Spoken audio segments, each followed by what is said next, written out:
And we've got the email queued up. There aren't any public comments for closed session. Right. Excellent. Okay. All right, then. I am going to call us to order. Boom, boom, boom. All right. I'm calling us to order. It's 5:31 p.m. and checking to see if we have any public comment for our closed session items only. There is no one present in person to make any public comments. Did we receive any public comments for closed session items by email? No. Nope. Okay. Our next item is roll call. Trustee Edmondson, Present. trustee Friedman, Present. trustee Rodriguez, Here. trustee Donley, Present. trustee Jackson Miller. Present. Thank you. With that, we're going to convene into closed session. And it's, still 5:31.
Session out of closed session and get ourselves situated. So thank you for your patience. Boom, boom. I will call our open session to order at 6:39 p.m. And we are going to begin with the Pledge of Allegiance. If you don't mind, please rise. And we're facing that way. Ready, begin? I pledge allegiance to the flag of the United States of America and to the republic for which it stands, one nation, under God, indivisible, with liberty and justice for all.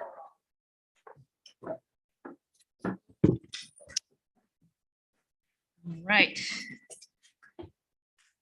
Our next item of business is to adopt the agenda, and I do want to note that we will be removing one item from the agenda, item 8A, a presentation from Rose Filicetti and Alyssa Alto, Santa Cruz County Board of Education trustees. Due to some unforeseen circumstances, they're not able to attend this evening.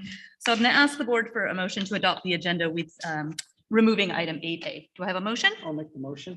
All right. And second, all in favor? Aye. Okay. Next, I'm going to report out of closed session on item 2A in closed session, which is case number 2021-2203. The board unanimously approved the stipulated expulsion. And then before we go on to the rest of our agenda, I just want to sort of take note that we've had community interest in a lot of topics on board agendas lately. And we have had a number of questions about the budget, but also we have questions about negotiations, teacher salary, retention, et cetera. And so I do want to just let folks know that anything that's not specifically related to the budget or any item that's on our agenda should be brought up during public communications. So that'll be coming up under item number 6. So if you want to speak to anything that's not specifically on tonight's agenda, please do fill out a comment card, bring it up to our executive assistant at the end of the table. The comment cards should be over there at the table by the door. Or if you don't get one of those filled out when it's time for public communications, you're welcome to stand up and address the board. Limitations on comments are 20 minutes for any particular subject matter or 3 minutes per person. And the board can extend that if it's requested and needed. But again, just to for clarity, any non-agendized items, the topic of discussion would be under the public communications item. That being said, we are going to move on to a very special important item, our recognition. This is a recognition of appreciation to Kathy Giannini's for 34 years of service to our district. Yeah, I'll get the honors started off. It is an absolute honor to recognize someone. We all have those colleagues that we're just proud to work with. We're proud to call them colleagues, and Kathy Giannini is one of them. I've been in education in some way, shape, or form for 32 years, and I've never worked with anybody that I could say is more dedicated to her craft. And if you know anything about child nutrition services, there's been a lot of changes, and for all good reasons, trying to make our food we serve our students more healthy. But that also makes it really tough to serve on an enterprise level and make it appealing to young students. And Kathy puts her heart and soul into it. And I know that's a trite saying. A lot of people may say that, but it is so absolutely true of Kathy. Whatever needs to be done to make sure that our kids get fed a good, healthy, tasty breakfast and lunch, she does it. And that means, if that means coming on the weekends, if that means coming when COVID started and figuring out how we can serve students in the Emerald Bay apartment buildings, she figures that out with her staff. And she is just the kind of person that a district can be proud to have called their employee and their colleague. And so we have a nice plaque here, a glass plaque for you, Kathy, for your 34 years of service, and a certificate. And I would invite, if other folks would like to sing some of her praises, please do. Sing. Okay, you can just say them. Okay. All right, I'm going to start and then we can go down the line if anyone wants to add, if that's okay. But I love what's written here in our memo. So, right, not all heroes wear capes. Our hero wears an apron, and not just an apron, but many, many hats. And as Scott said, it's not only, of course, the ever important task of making sure kids are fed given extraordinary circumstances that we've all been through, but also so thoughtfully, working on the food cooperative and doing the things that collaborating with the other districts, doing all of these incredibly smart things to help with the bottom line and also, and just ultimately make sure that more kids are getting what they need. And I know you were probably ready to retire earlier, and it has been so incredibly helpful for the district and for the students that you have continued on as long as you have. And it is so hard and sad to see you go, but it is so well deserved. So my kudos and my appreciation and thank you. Team? You know, all I have to say is you're awesome. You know, sum it up. Yeah. You know, since I came on the board, I mean, you've done amazing things and you're awesome and you'll be missed. Go ahead. I just wanted to add that you were actually my lunch lady when I was in the late 80s at Soquel Elementary. And I had the school lunch every day and it made a difference in my life. So you really make a difference in students that need that lunch. So thank you so much. So Kathy, thank you. It's been a while. We've been doing this, you know. And as Amanda said, I really want to thank you for giving us the extra year of your life and delaying your retirement and sticking around. I don't know what we'll do without you. I'm sure that somebody will be on the horn to call you up every now and then. Have it on Ask for speed dial. advice.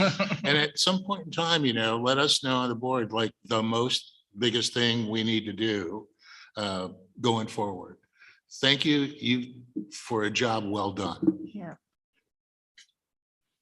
Yes, thank you so much for your dedication, your passion, your creativity with trying to make meals with less than what would be ideal. And just, yes, for doing everything you did during the pandemic. We will really miss you. Thank you so much. All right, we've let everyone at the table here have a chance, but on this side, we might have some colleagues who want to say a word. And then if anyone in the audience wants to jump in, I'm sorry, but we will see if anyone here would like to say anything, but yes. Yes, I would. Kathy Jeannie, I'm going to miss you so very much. As I said at your retirement party, I oversee many divisions in my job, but your division was never one I had to worry about. And mainly because I don't know anything about it. And so I couldn't do it even if I wanted to, and so it just always was so comforting knowing I had someone there that I could always count on and was going to take care of everything and lived around the corner and would come here every 3 days during Christmas vacation to make sure the walk-in did not freeze over. The countless things, the ordering, the just every day, weekends. I can't thank you enough for what you've given to the district long before I came here, what you gave to the district and the opportunity I had to be with you the almost 10 years I have been with the district. I cherish it. And as I also said at your retirement party, please don't go. But I understand. And I know you're going to have a fabulous retirement and you're going to enjoy writing that cookbook. And I can't wait to be the first person that gets a copy of it. Miss you. I will say, Kathy, I've only known you for 3 years, but what a great 3 years. You're fun, funny, hardworking, all of those things that you can appreciate in a friend. You definitely are, and so committed to our district. And just on a fun note, I hope Tom Jones really knows what a fan you are. All right. Thank you. At this point, if any other, staff or attendees would like to make a comment, I do see a young lady in blue. Yes, ma'am.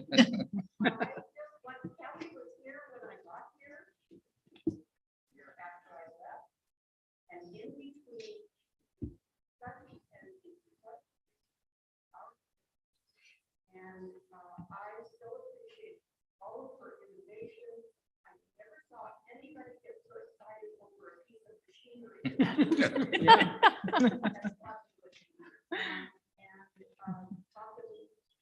about the bottom line and explaining to me how the budget works and all of that. It's been amazing. And I know you really going to Yeah. Yes, I am.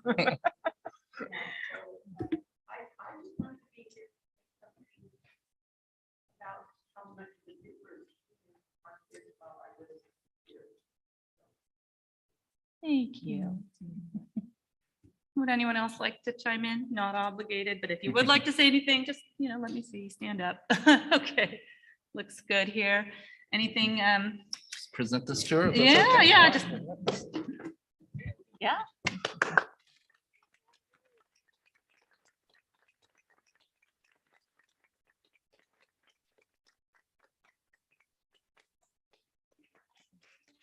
Did she say no? She does not want to say anything.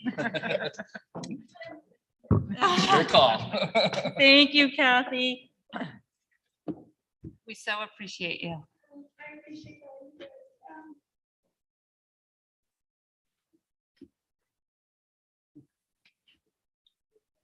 Okay. Okay.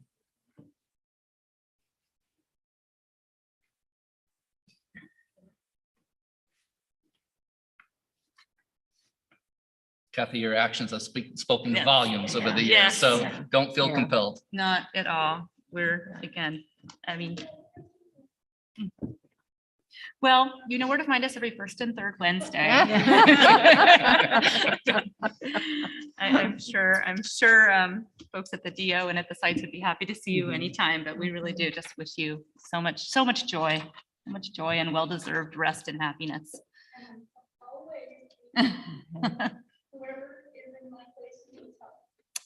I do know where you live. All right. Well, thank you. And again, just a hearty congratulations.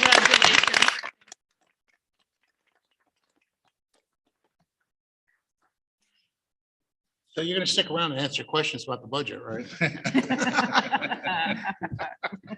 Yeah. I will keep moving us forward as my job requires. So our next item is the consent agenda. I do see that we have some resolutions on our consent agenda. So first I'll ask and see if we have a motion to approve and adopt the consent agenda. I'll make the motion. Okay, do I have a second? I'll second it. Okay. And then we'll take our vote by roll call. I'm sorry, I didn't hear you second. Oh, Ted I did. seconded? Yeah, I Ted, seconded. okay.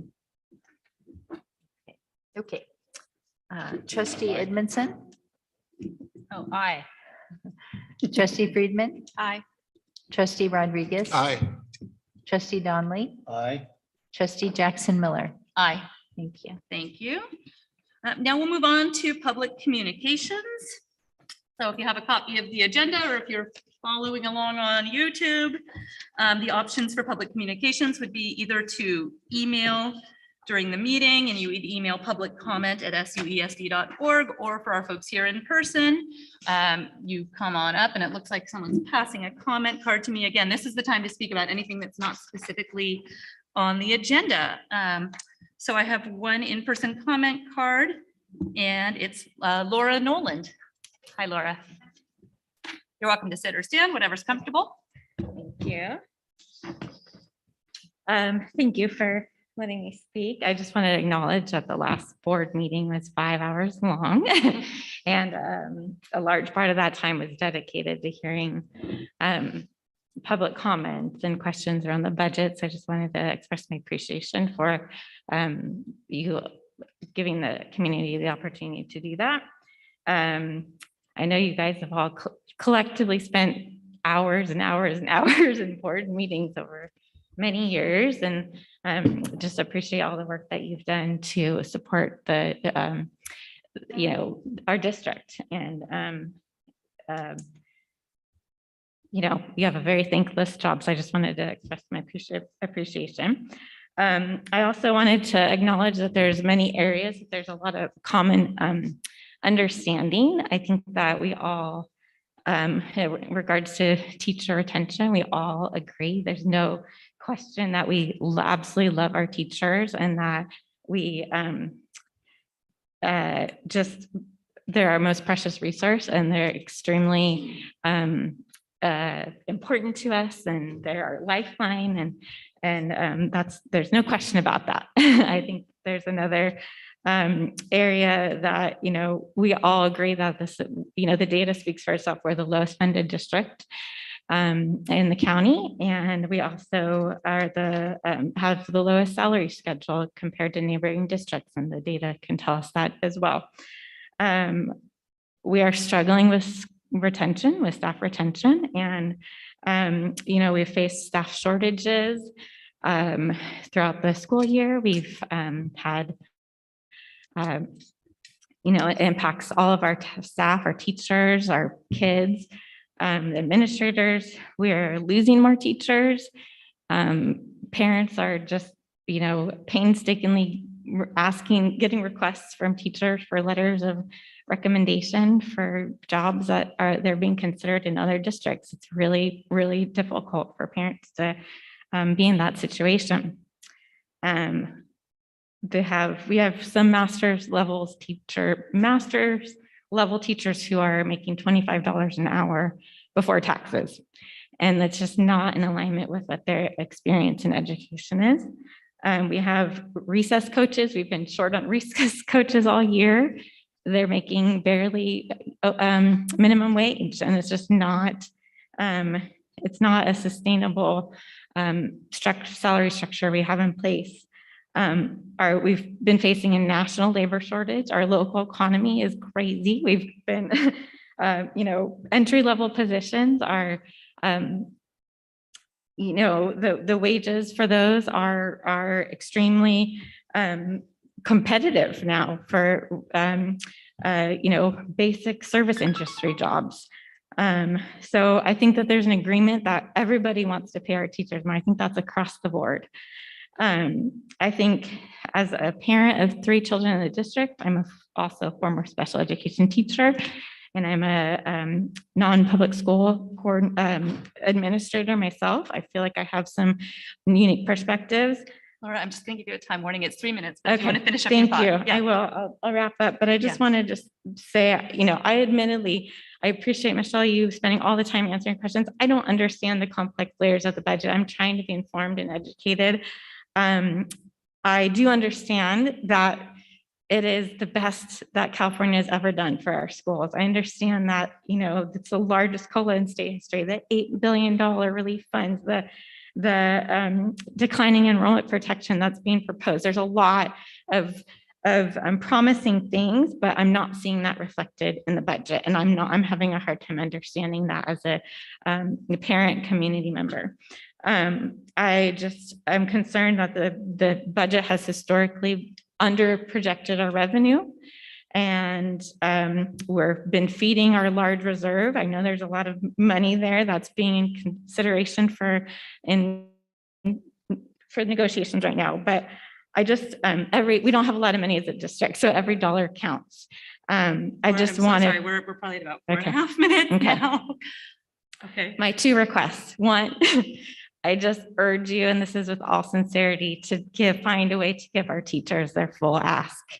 This is we're in a dire situation. If we need to use FCMAT as a resource to ensure that every effort's being made to do that, we need to do that. Secondly, and lastly, I'll just say, I'd love for us to work together. You have a very, there's a group of parents who are motivated right now. Let's find a way to work together to look at long-term solutions, because after we go to that reserve, we need continued plans for keeping up with the cost of living. Is it, parcel tax, grant writing I'm so sorry. campaigns? We've gone way beyond our time, but Well, you do know how to reach out to us. You're thank always you. welcome to send us emails or comment on agenda Well, items. Okay. Thank you very much. Yes. I want to just say thank you. I know you guys are all here because it's not from money and fame. You want to make a difference in our, and I think this is an opportunity for you to make a big difference. Thank you. Thank you, Laura. Any other public comment? Any other public comment on any non-agenda items tonight? Anything that's not on the agenda? Now's the time. Yes, come on up.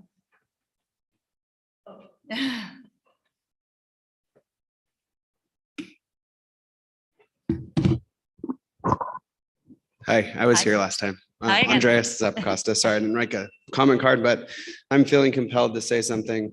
Again, thank you guys for everything you guys do. I know it's a tough job and we are in a really tight spot right now, and it's getting pretty dire.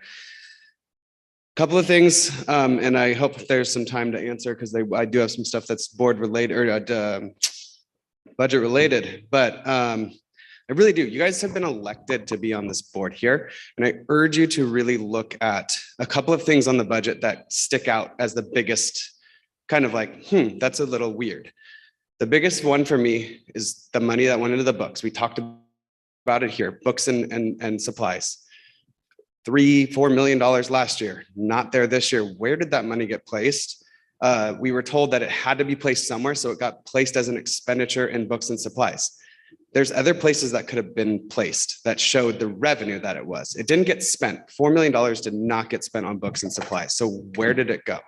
That's one red flag. The other one that kind of stuck out to me is other districts are using the projected COLA. So even if we're not going to use it, can we at least have a second look as a mock-up of what may it look like if this actually comes in?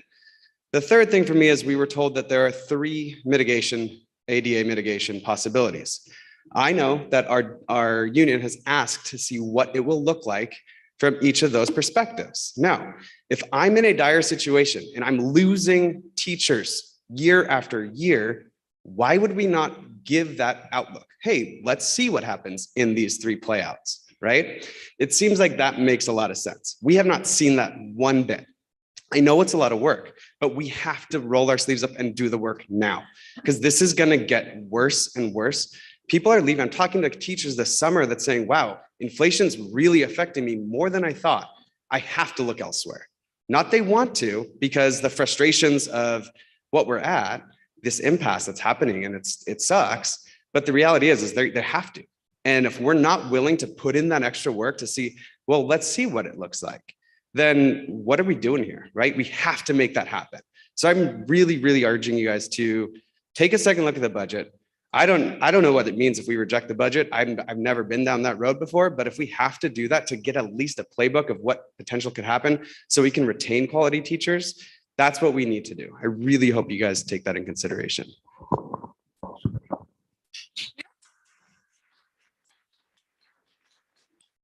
Any other public comment for items that are not on tonight's agenda? Public comment period is for things that aren't on the agenda. Come on up.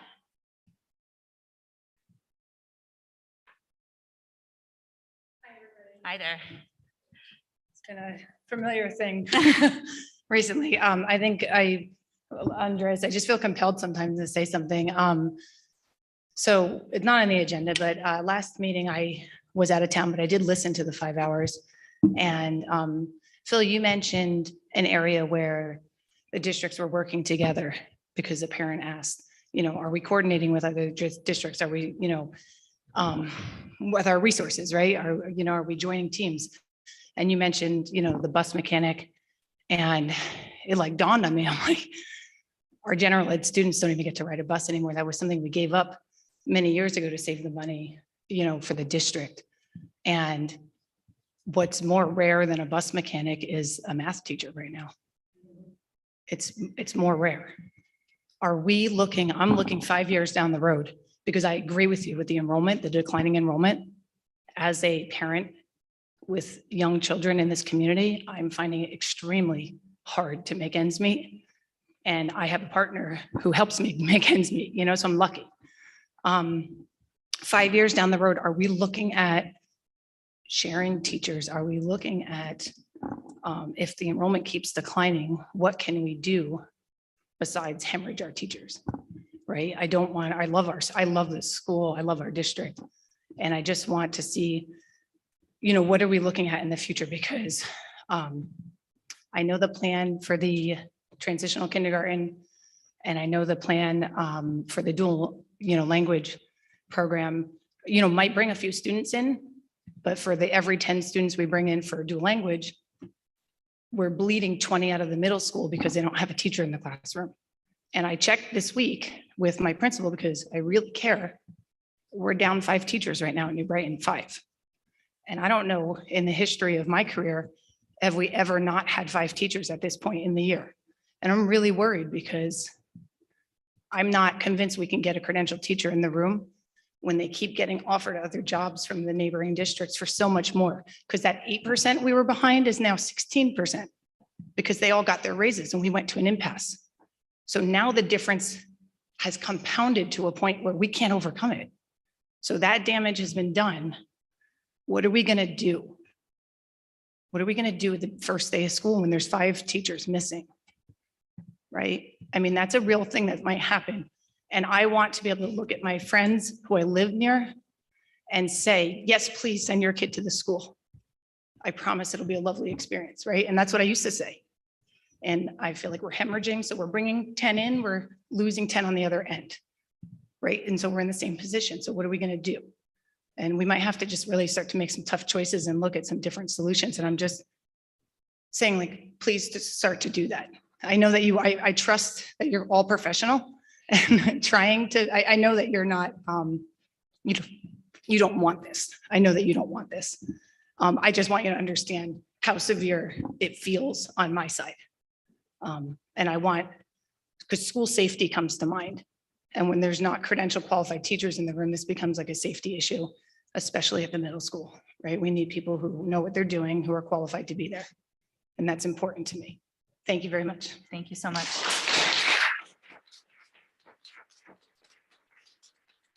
Any other public comment? Anything not on the agenda?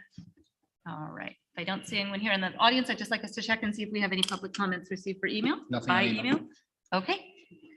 Thank you all for being here. Thank you for speaking, and we'll keep going through the agenda then.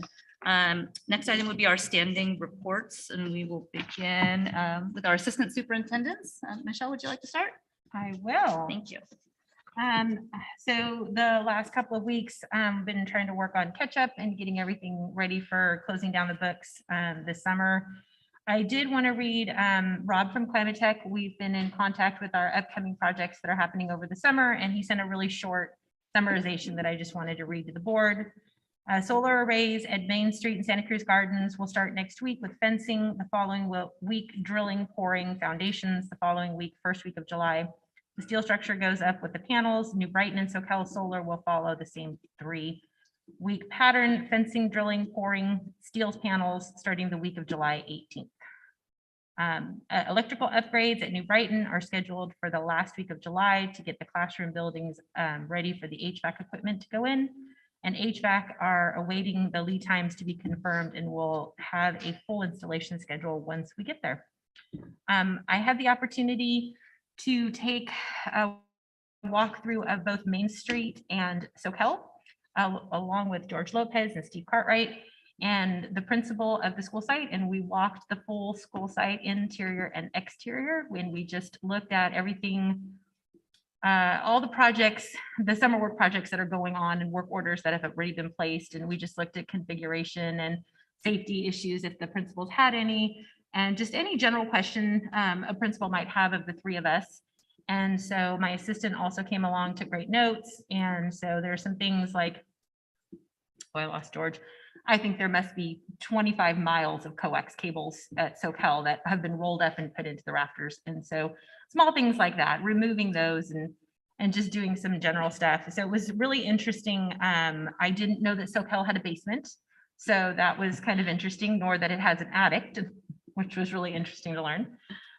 Also realized that SoCal, the main building at SoCal, was built in 1922. So this is the 100th year of the school being built. That's pretty interesting.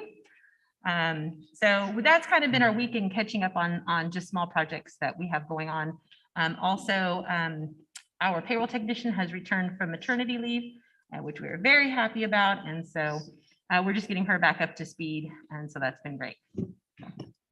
So the 100-year thing, should we reach out to the SoCal pioneers? Is that who they are? Historical, yeah, the historical. And see if they want to do, like, a champagne toast or something? To the school, yeah. Not on the school site. No. Yeah, on the sidewalk. I know people, I know people at Martinelli's. No. Yeah. Nice idea. Okay, Jessica. All right, well, I will be brief. There's lots of things that happen in our area of the world at the end of the school year, but I will just talk about three.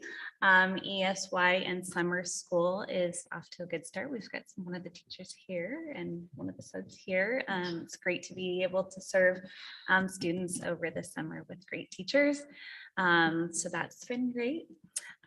We are also in the midst of planning our new hire onboarding this year, and it will be a week long. It'll be intensive. It'll be content strong, and it will also be SEL strong, which we're really excited about. And we have, I think, 6 or 7 partners that are working with us to create a really good program for our new hires.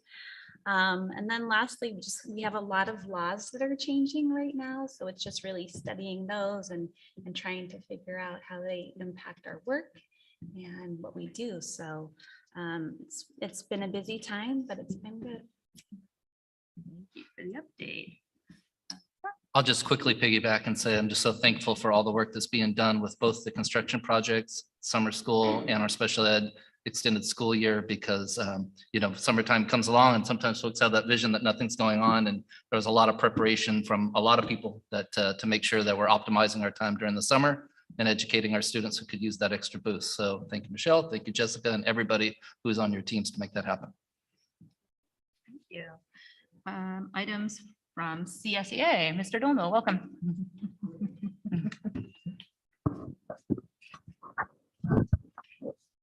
Good evening.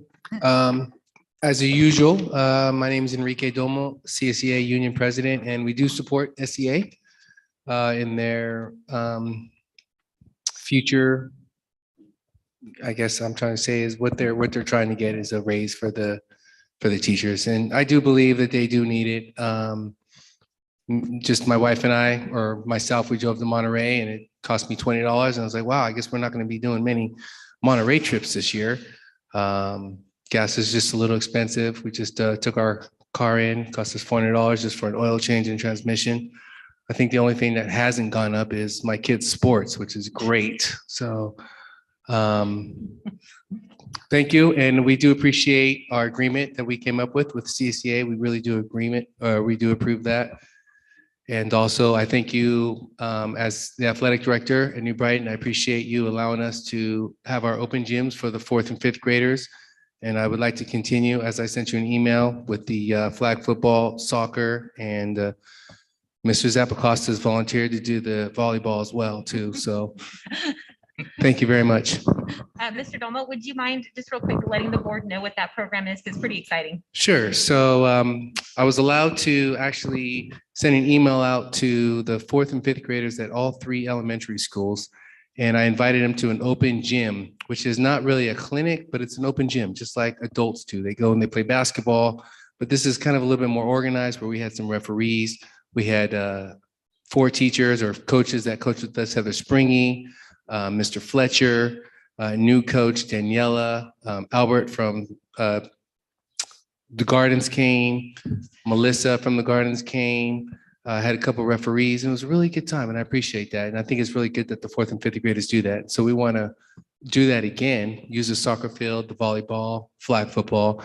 And it's also good for the kids that are coming in, because they've been off for so many years of sports that I've seen them at the elementary schools, and some of them can't shoot, some of them can't kick the ball, some of them can't throw the football. So this is just so we can get them in here at New Brighton Middle School and let them know, what to expect and how to get better, so you can be better, because this is the best middle school in the county.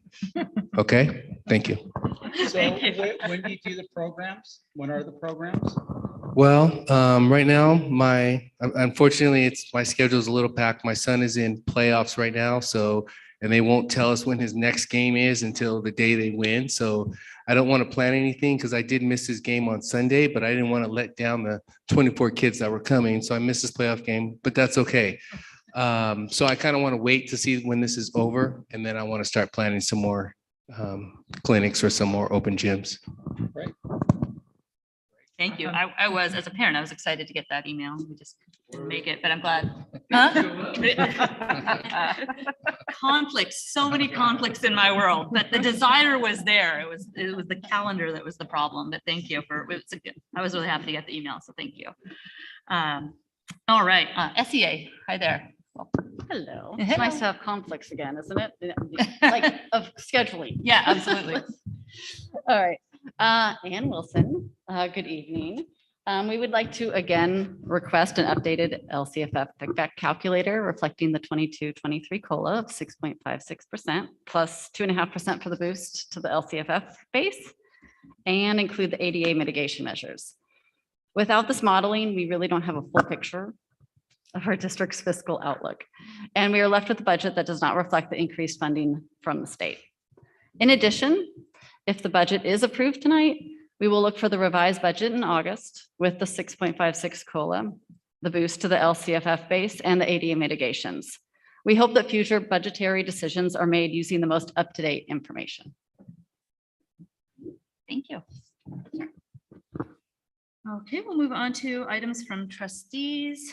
Anyone want to hop in or do you want me to go down the line? I'll start. I have Alright. nothing to report out on. Okay. Okay, so I attended the retirement party for Kathy. Thank you for inviting me. And it was great. I ran into some other retirees. Jim was there, so that was nice to run into him. I just want to let everyone know that the city of Capitola has released their summer concert thing. It's Wednesdays. We're usually here on Wednesdays, so we're not able to get there, but you guys should go. And there's probably one tonight. Yeah. Sasha's Money. And then on the back, there's stuff about the Art and Wine Festival and movies and things like that. So it's free.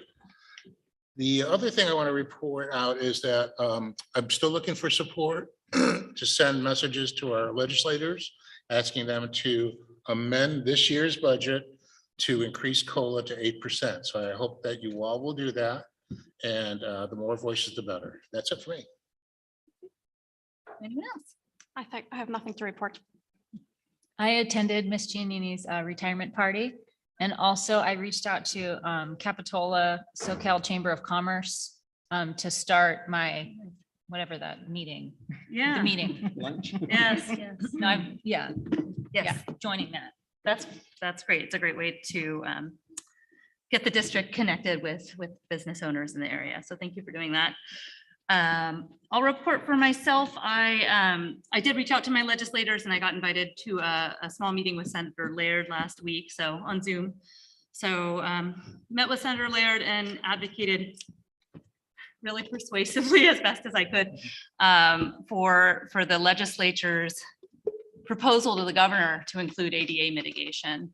And then one of the colleagues I was with was from another district and they were really focusing on the proposed school transportation bill, which is going to provide a lot of challenges potentially down the road if it happens. But really tried to focus on the ADA mitigation and felt like it was a productive conversation, although it looks like what came back, what the legislature ended up putting back in the governor's hands didn't necessarily have that language in it. But as we'll probably discuss later, the way the budget tends to work is they have a lot of trailer bills and a lot of negotiation that happens even beyond June 15th and June 30th at the state level. But definitely and we're all working on that advocacy piece. So I wanted to report that out to everyone. I think that's it for trustee reports. We will then begin our presentations. So as I noted at the beginning of the meeting, for anyone who wasn't here earlier, our first presentation, item 8A, was taken off of the agenda as those folks are not able to attend tonight. We will postpone that to a future meeting, and we'll start with item 8B, our presentation on universal preschool TK plan. All right, well, thank you so much. Really, tonight is a brief summary of what will then be a 3-year framework for universal pre-K TK in our district. Every school district in the state of California has to create a general framework for a plan because it is attached to grant funding. And so the California Ed Code has established the section that lets us know what we have to do to attain these monies.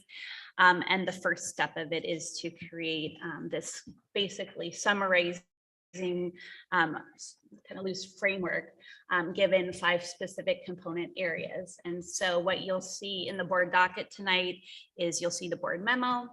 You'll see that loose plan with 5 focal areas that are addressed in it. And then you'll see the PowerPoint presentation which is again, very, very brief, but does hit on a couple of the component parts that are required through the grant for us. So really the universal pre-kindergarten plan has been something that our governor has been talking about for quite a while. It is a 3-year rollout plan, and we talked about that in past meetings.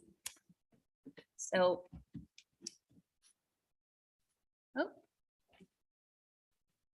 all right, here we go. All right, so it starts, the first focal area is the community engagement. And really what this asks us to do is look at who in the community can support the universal pre-KTK program. And so we are fortunate that we have Campus Kids Connection that's associated with our district, and we have the city of Capitola, specifically the recreation department, who works directly with each of our schools during school time and summertime. We also are working directly with the Santa Cruz County Office of Education. We met as recently as last week. They are going to be obtaining one of the premier transitional kindergarten preschool experts to do professional development for our entire county of TK teachers, which each of our districts does support. So that's been a fabulous partnership to establish with them. And then Cabrillo College, we've been recently connected with Cabrillo College and looking at their ECE, which is their early childhood education unit system, and what is their prerequisite work and their final determinations in terms of competency work. So we will continue to work with them. Family engagement and commitment. And this is, just a general statement and is in alignment with our governor. And that's just that we give everyone in our community the opportunity for a TK program. Recruitment and professional learning. So we do have kindergarten and TK teachers that are properly credentialed. We have really kind of talked that through. We don't want anybody to have to teach something that they don't want to teach. We do have a posting at one of our schools for the TKK teacher. Our TK numbers are rising, which is good to see. So that may not be something that we will be approaching, even in terms of discussion at some of our sites, but that's something just to note. We also have partnerships with the County Office of Education in Cabrillo, not just to talk about the training, but also to talk about the ongoing support for people who are going through these trainings. So that's been a really nice conversation to have.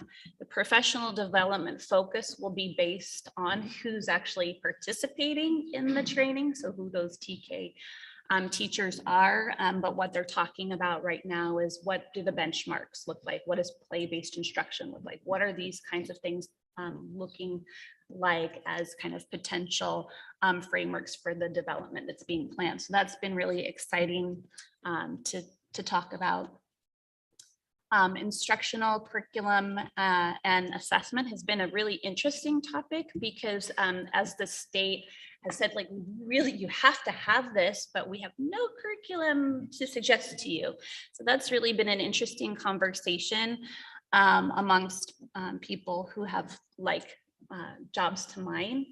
I was able to connect with one of our teachers who was here 2 board meetings ago, Kelly Freitas, who will be working at SoCal, and she and I are actually going to meet in her classroom and talk about what would your classroom look like if it had TK students in it, or if it had TK and both students in it.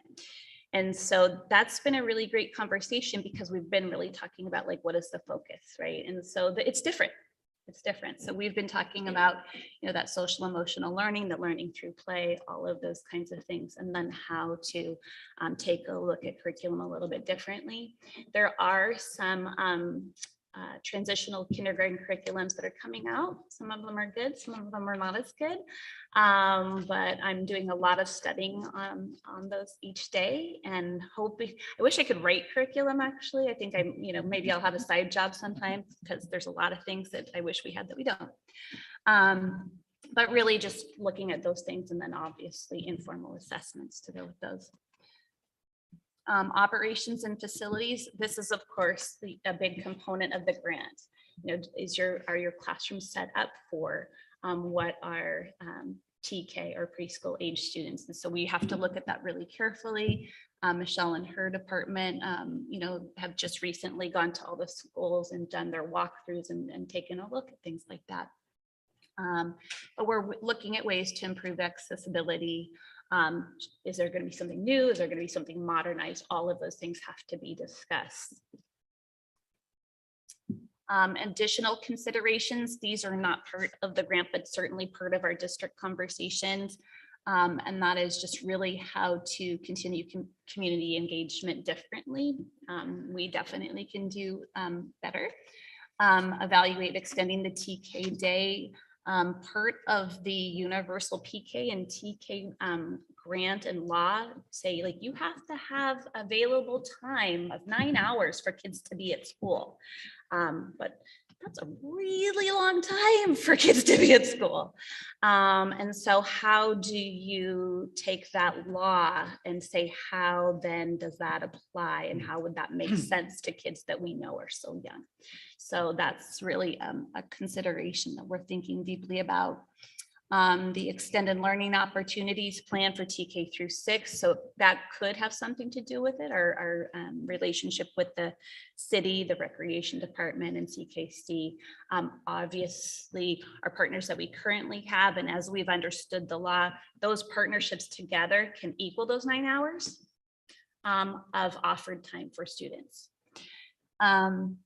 And then, you know, continuing to look at the curriculum and materials and adaptations of materials with all of the teachers.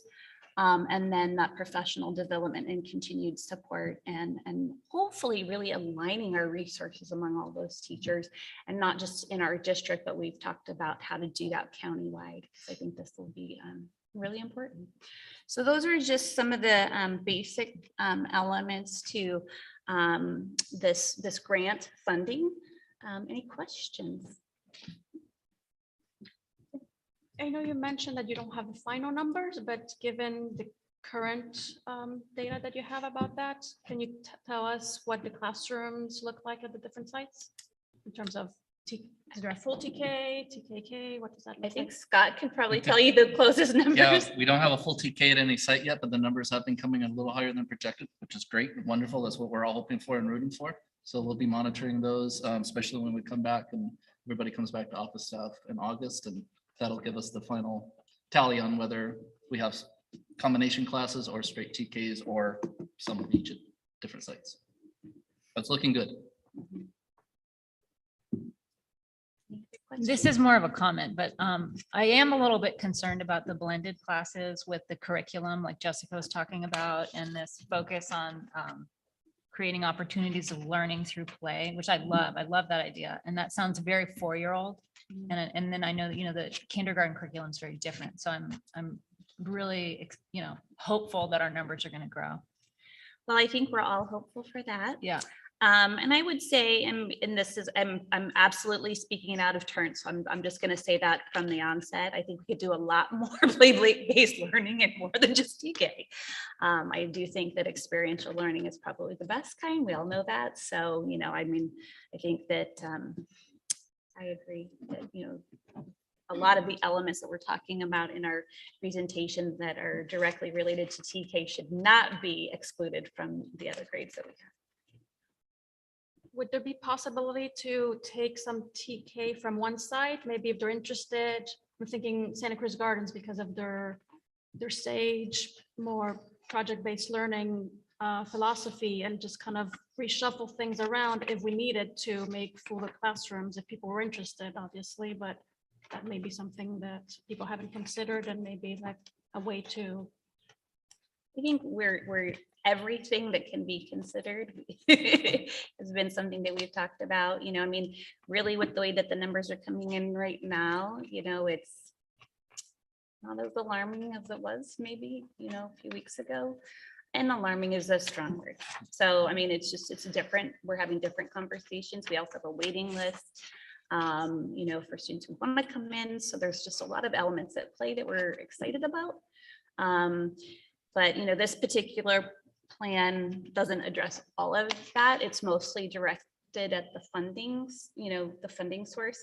But certainly we want to get that money in because we want to be able to get the materials and maintain the classrooms and provide the the environment that kids really need to learn. And so while it is a 3-year process, we will continue to refine it. And every district is working on the same things we are. And then just a question. I think the TK requires a bathroom in the room.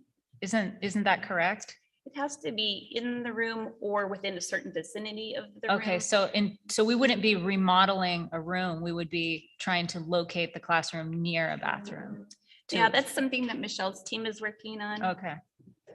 I mean, if unlimited funding was available from the state to implement the program, yes, but we would like that. But yeah, right now, working with our existing buildings, looking at the classrooms closest to.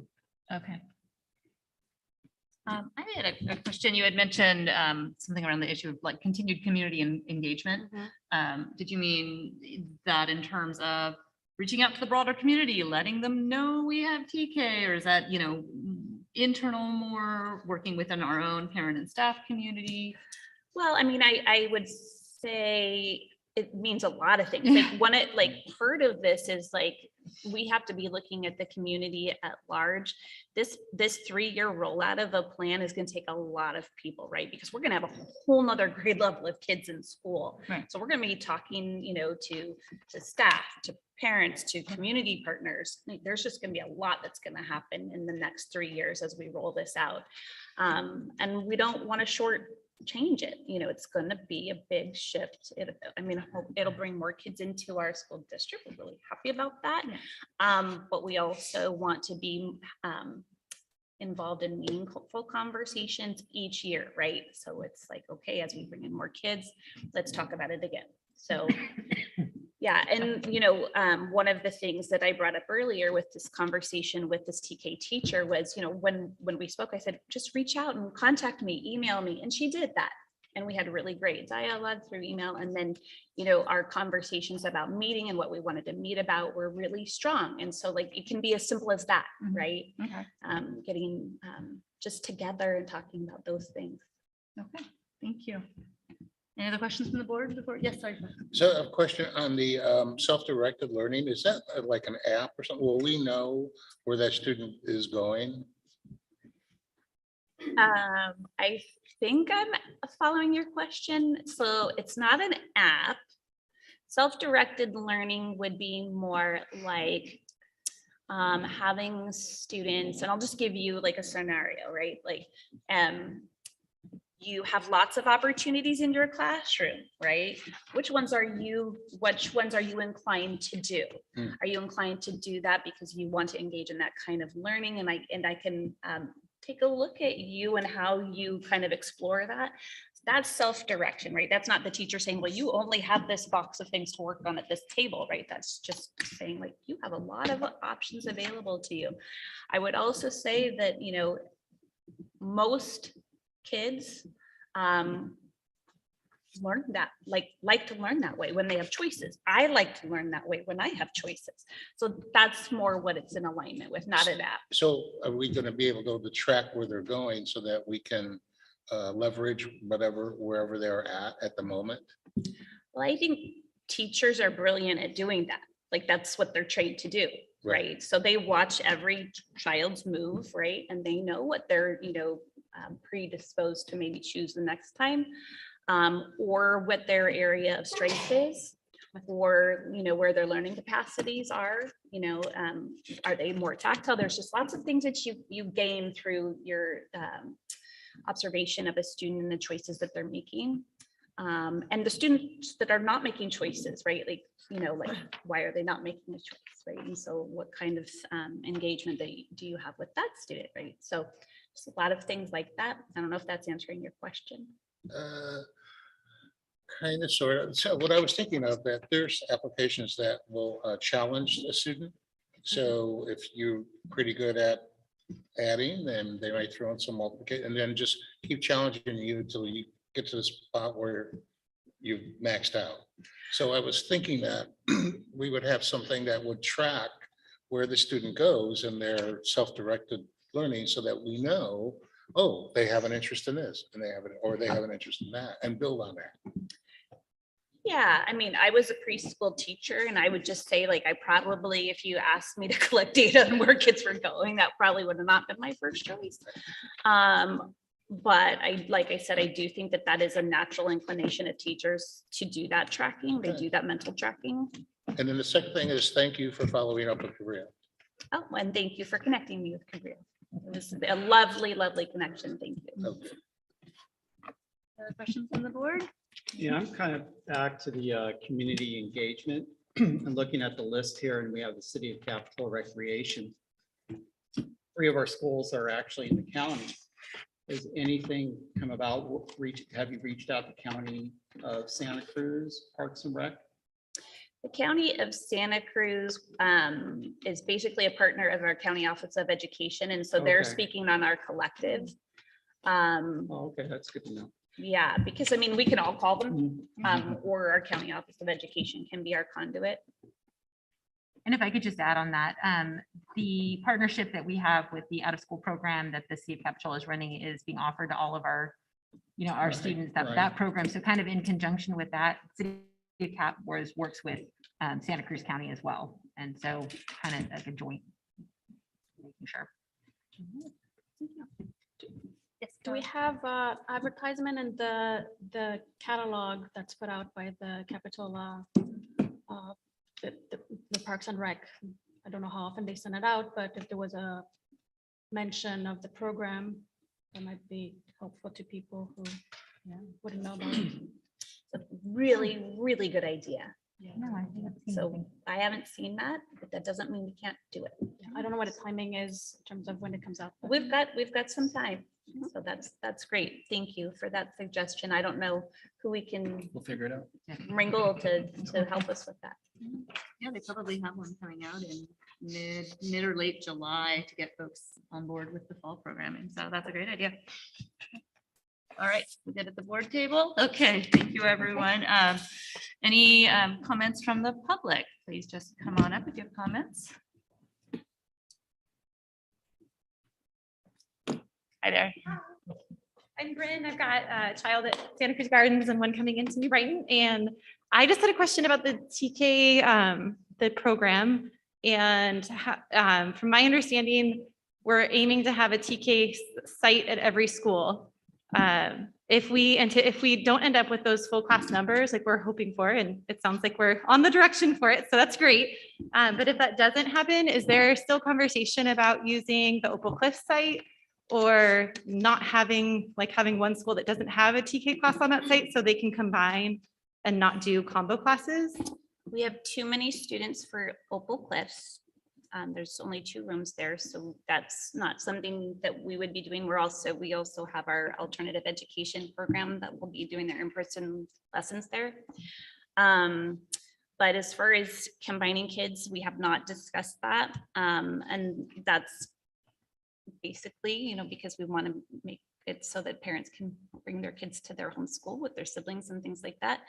But we'll continue those discussions, and it's a good question.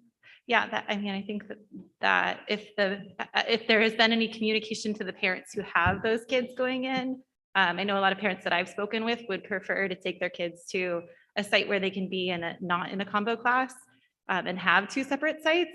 So I don't know if any of them more, and that's just a few people that I've been speaking with, but I don't know if there has been communication out about that to those parents to see if that is kind of the collective community hope too. I think each principal communicates a little bit differently. And so I think they're probably maybe a little bit hesitant to jump to Right, if you that, don't know the 'cause numbers, are totally, changing right. so much. But yeah, I think that there's definitely some discussion about that. We've kind of created a general kind of overview, should it go that way. Okay. But again, we're hoping for it not to. Yes, of course, hoping for full classes. It's great. Thank you. Thank you.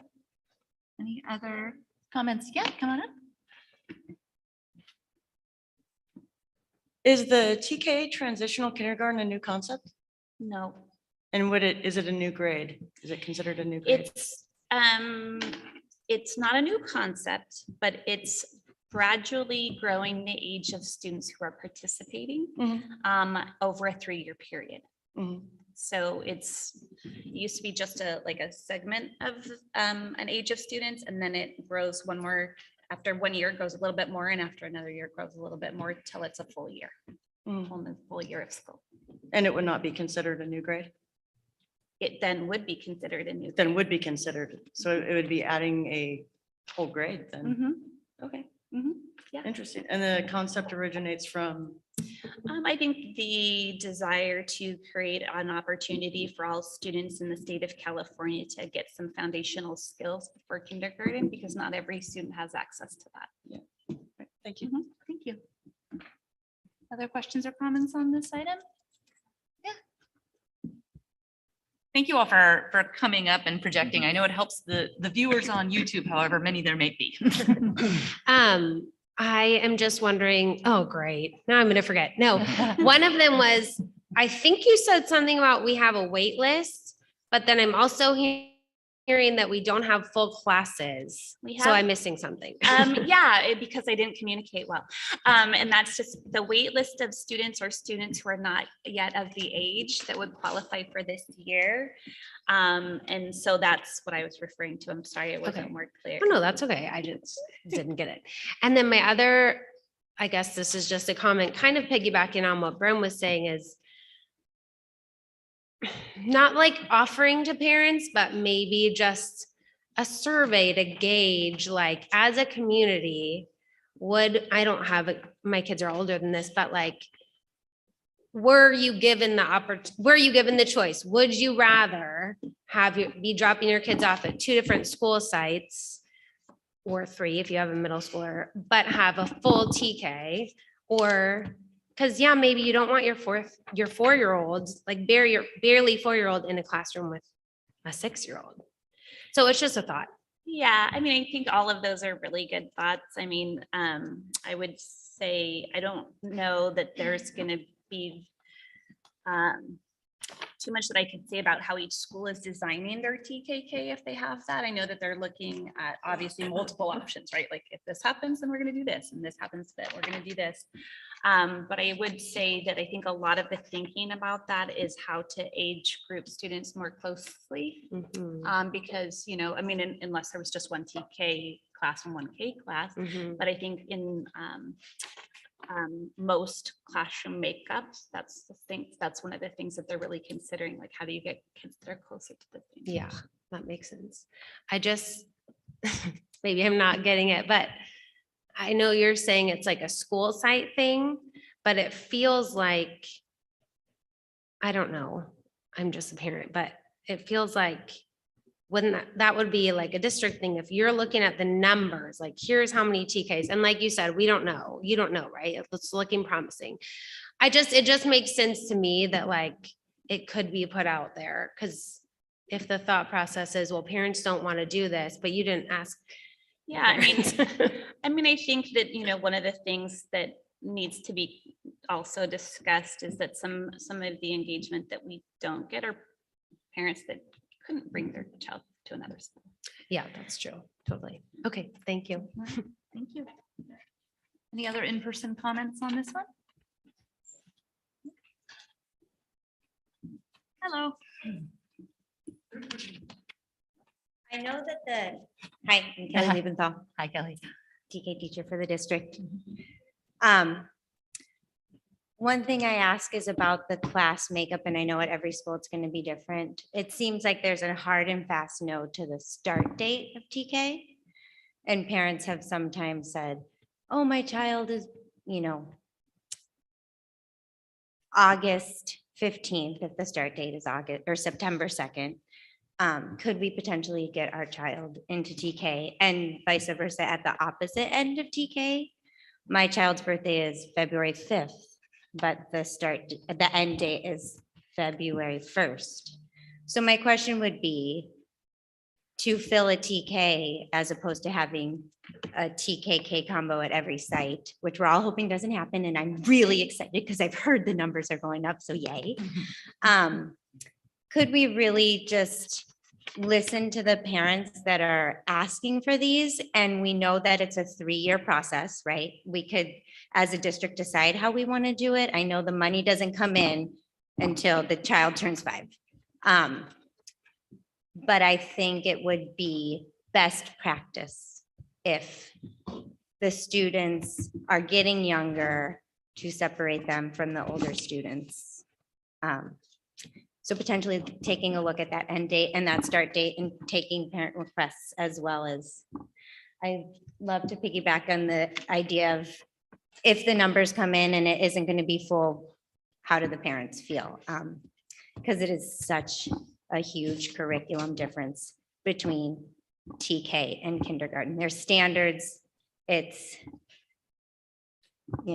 play-based. So I just want to again reiterate, hopefully everybody's gotten my email about the difference between TK and kindergarten and what real benefits TK offers to those kids going into kindergarten. And just say, I know together we're going to make a great decision, and Jessica, I'm definitely going to email you and hopefully we can come up with a great plan. But I'm super excited about the numbers because I've been hearing good things from my school as well. So I think people, need to hear it. People still don't know. It's been out there for 5 years. It is a grade. So, if I need to stand on the corner, like sign up here. Even when I was cleaning up my classroom, somebody came and it's like, where do I sign up for TK? Let me walk you to the office right now. You and me both will be on the corner. Sounds good. But I'm grateful to hear it. And I just wanted to say, potentially looking at things like the beginning date and the ending date, and maybe hearing parent requests to that. Thank you.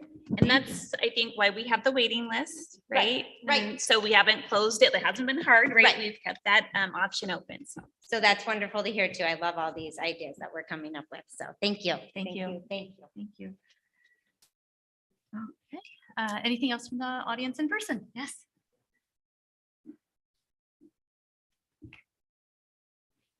Hi, I'm Ashley Dolmo. I teach 3rd grade. My son is an RSP student. He was diagnosed 3.5, 4 years old.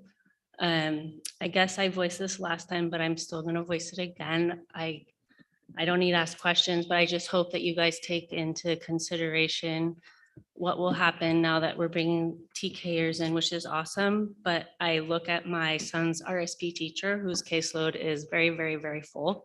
And she already just does so much more than she needs to for her caseload.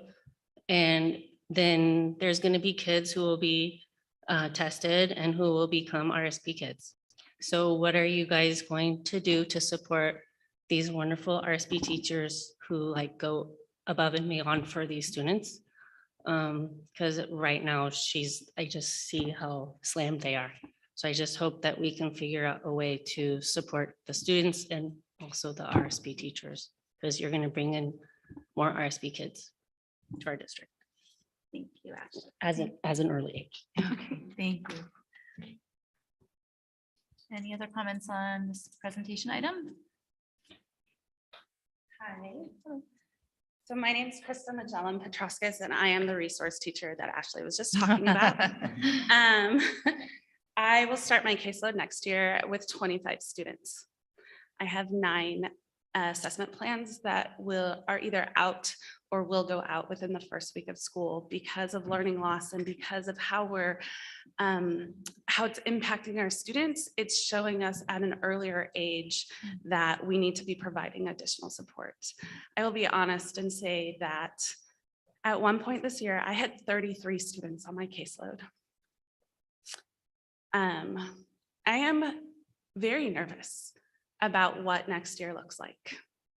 I'm nervous about not just the TK program coming into SoCal. I'm also nervous about the DLI program coming into SoCal. I'm nervous about the amount of changes that I need to make to my program so that I can support my students. I'm nervous about how burnt out I am right now. And I literally was in tears earlier tonight because I am nervous about what the impact of all of the massive and amazing changes that our district is making, but how are we actually supporting them? we're starting a DLI program. And within 4 or 5 years, those kids will be in 3rd and 4th grade. And you can't add kids to a DLI program after they've started. And so as I have seen in other programs where students eventually leave those programs, and then you have classrooms that are really small and classrooms that are really big, and you have resource teachers who are trying to work with students who are bilingual and also students who are like English only, and then adding in the TKers. I'm at the elementary school right now teaching summer school. I'm seeing some of these kids and I am nervous about the amount of support that will be there. It is a whole nother grade level, and it is a whole nother type of support for students.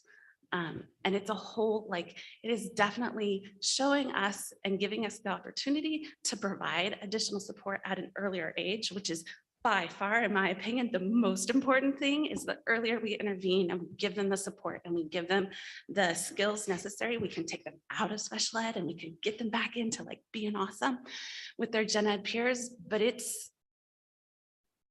I need to just say, I am nervous. I am nervous. I am already overwhelmed. Like I'm shaking. I think about the beginning of next year and the numbers I'm starting out and the number of students that already have been on a list to assess. And then adding in another grade level and adding DLI. And just, I really hope that the district is really looking at how are you going to support our most needy students who are going to fall into these programs, and how those programs are impacting our support teams that support those students. Thank you. Thank you.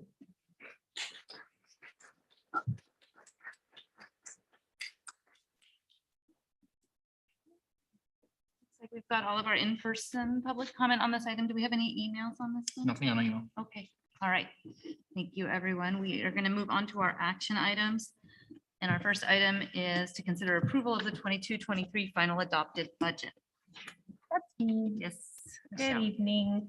At the last board meeting on June 1st, we presented at a public hearing and then a presentation item for the 22-23 budget as proposed at this time. Per state law, a budget needs to be passed at a regularly scheduled board meeting on or before June 30th. And that way our next agenda item can be passed, which will be our LCAP, which is also attached to that. So as I presented to the board at the last meeting, the 22-23 proposed budget includes some of the governor's May revision proposals and also some, goodness, excuse me, I lost my train of thought. I had a really clear one. Has some of the May revisions governor's proposals. It also does not include some of the proposals that the governor legislation are continuing to work out. Also, you know, when we create the budget, it's such a tight timeline. This year is the earliest I've presented a budget in many, many, many years, because our first and third board meetings fell on the 1st of June, which is typically not the case. So bringing all that information to the board, I presented a budget, which we know right now has changed and will continue to change. And as those updates and the final budget is signed into law by our governor, I will present a 45-day revision to the board at our August board meeting. So it does just kind of to give a little bit of background, knowing where we're at and where we're going to be. And so with that, I ask that the board approve the 22-23 budget. Questions from the board? Just appreciate you clarifying that changes can still be made. Correct. Yes. Yep. As everything continues. And as we had talked about before a little bit, June 15th and June 30th and the passage of the budget and the trailer bills coming in, we continue to get more information. We actually continue to update the budget all year long on new initiatives and proposals that are added and or finally completed. A lot of times, as I've presented at the May revise update for the board, a lot of the initiatives that get added come with no tangible background for delineation of how those programs will be basically divvied up amongst the different districts. And so all of that gets worked out through legislation, and then we will eventually know what is coming for our district through our demographic. If I can just add on one level of specificity, that 45-day revision will probably come back to the August board meeting, correct? Yes. Yeah. Yes. And so. And that is I'm- that's per Ed Code 42127, that the 45-day revision comes into play the way the budget works is that if the May revision negatively impacts a district, as 2 years ago when the pandemic came in and there was massive 10% cuts and budget cuts coming across the board, a district is required to implement those negative impacts so that the district can start working towards mitigating those in the out years. If what's being proposed in the May revise is of a benefit or an improvement to districts, that's where the latitude is given that we wait for the budget to be fully adopted and we have 45 days to reflect those revisions and present them to the board. And so it has to come within 45 days of when the governor signs it, basically? Which would be at the next regularly scheduled. At board the next meeting for regularly us, scheduled, yeah, right? would be Okay. August. Yeah. Okay, that makes sense. Any further questions from the board? Yeah, a couple. And so where does the COE approval fit in there? Does that go to them tomorrow? The budget has already gone to the COE, so they're working on our budget and our LCAP at the same time. So through this process, I'll be sending in after the board approves the budget tonight, and it'll go, all of my final documentation will go to the board for final review. So let me ask you this. The legislature passed the budget Monday. The governor has not signed the budget, and he may not sign it, and he may veto it. And so our budget is now for 3 years. And when that goes to the COE, are they going to grade our budget on what happens up to today? Or are they going to grade it on what happens like Friday?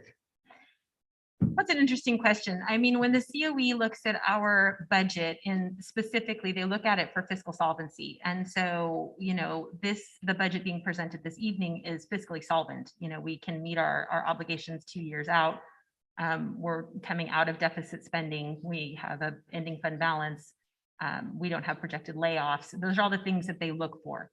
And so if they look at the budget and it has augmentations in there that don't seem reasonable, and that is the only way a district can say fiscally solvent, that's when the COE will have a conversation with the district. However, to my knowledge, in our county, our deputy superintendent works with each of the districts separately, and we talk about those provisions and what that looks like for individual districts. So when we have those conversations, I also have to send them a set of assumptions that I used, one of them being the LCFF calculator, and determining what would be our basis for where we're going, and also our escape reports that delineate our salaries for projected years and all of that information. So in a sense, yes, they look at what it could be, they look at what it was, and they look at where we are now, and if we could be fiscally solvent with where we are now. Okay, so this is the buzzkill question. I'm looking at what's going to happen the next 6 months. And so I will ask you, has the state ever passed a budget and in the middle of the year, then taken the money back from schools? I believe, yes. Okay, Yeah. is there a possibility that could happen this coming year? Goodness, you're asking me to super forecast. I'm not sure. I want to say our fiscal health in the state is very solid right now. But today, and in any year that, that could be the case. Take, for example, 2 years ago when the pandemic hit and there was 10% cuts being, coming from the state. And in the end, after careful consideration and time and looking at what was going on, it was determined that those cuts weren't actually needed and the state was self-sustaining. Right.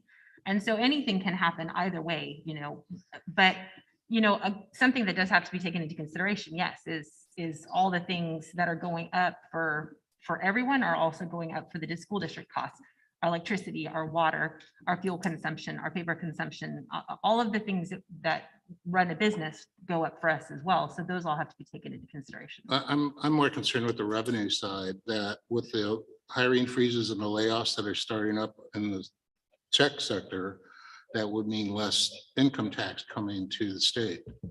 So if they aren't able to get the money they say they're going to get, would they then say to us, and they've done this in the past, in the middle of the year, say, you're not going to get the money we promised you? Anything is possible. Do I think that's going to happen? No, but anything's possible. I would agree. Yes, but no. I would say that if anything, if relief from higher above the federal government and other areas doesn't seem to take in hold, then that can start to negatively impact states.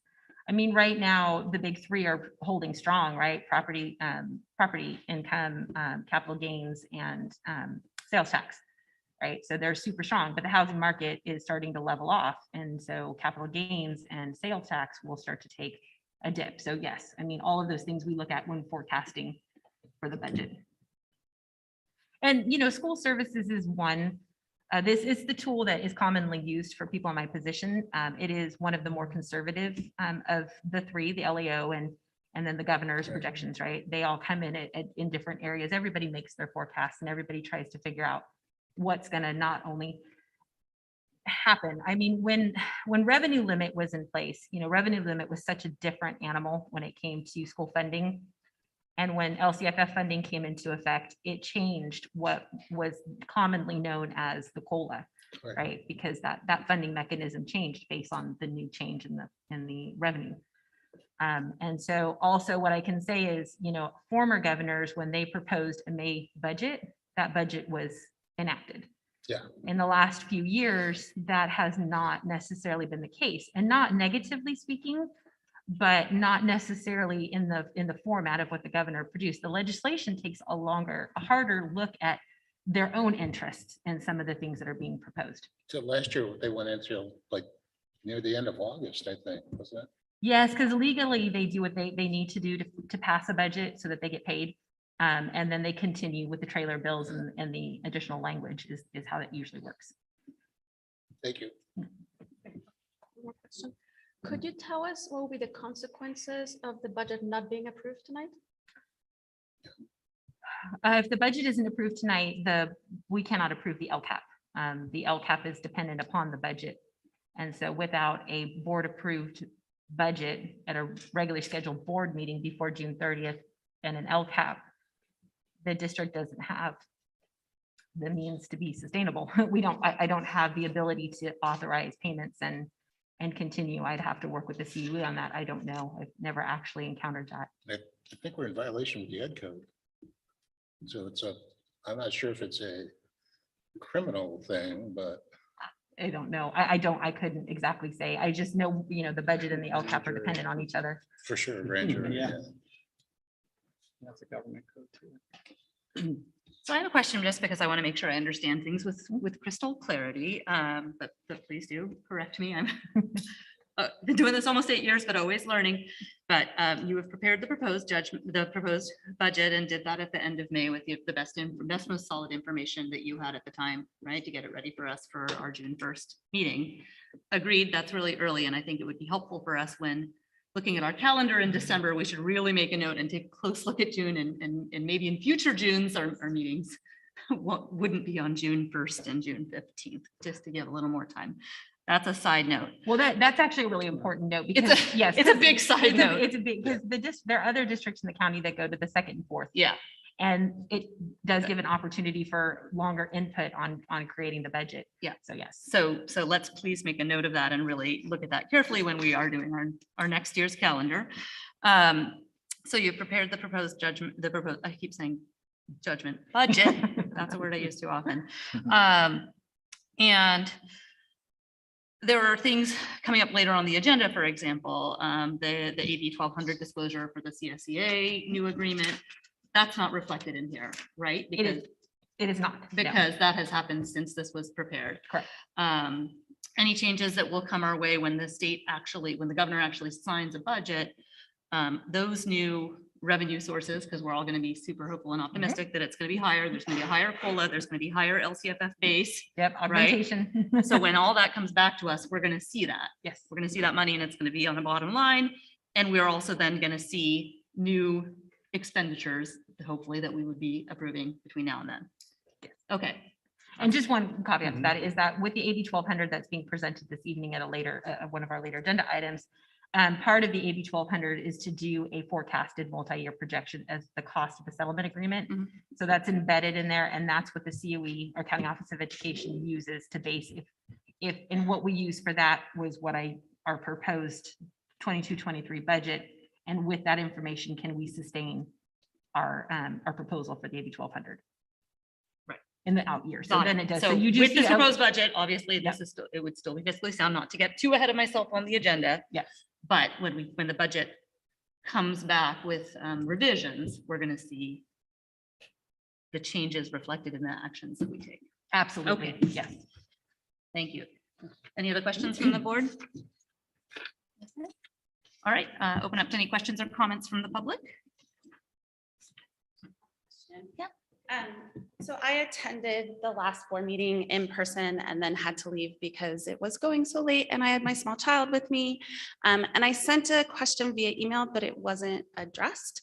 I am curious, what positions do we fill as contract positions? And how does a contract employee impact our budget differently from a district employee? Well, I can say we only use contract employees when we're unable to fill a position, and they do tend to cost more, just to put it right out there. So we always try to fill our own positions first. So I guess the reason I'm asking is because as the special education teacher on my campus, I work with a lot of contract employees. And it's hard as the teacher and for my students to have different people every year. And I just am curious, like, when we're looking at, and this comes back to salaries, when we're looking at salaries and things like that, are we looking at how we're reaching out to hire new employees to fill those positions that have previously been filled by contract employees? Because it does, I know it costs us more, but it also impacts our students to have employees that are being placed by agencies and could potentially not be here next year because the agency could need them to go somewhere else. And I just asked that, I guess I just wanted to know how does that impact our budget? And when we're looking at salary schedules, how can we not have so many contract employees and keep the staff that we have? Because like, I love working with my speech therapist and I love working with my OT, and it's really sad to know that they potentially are not coming back. And I know my students have built relationships with them, and those relationships are how my students learn. And I just was curious. I understand, but your question isn't directly related to the 22-23 budget. It's a great question, and I'm happy to answer an email if you want to summarize that in an email and send it to Scott and I, but it isn't in correlation to the fiscal solvency of the 22-23 budget. It had to do with the budget, just in considering how those positions, how much are those positions impacting our budget by being filled by a contract employee versus a district employee. That's the way I viewed it as part of the budget conversation, is because those employees are costing us more money, and that's money that is not going to other areas that it could be spent on.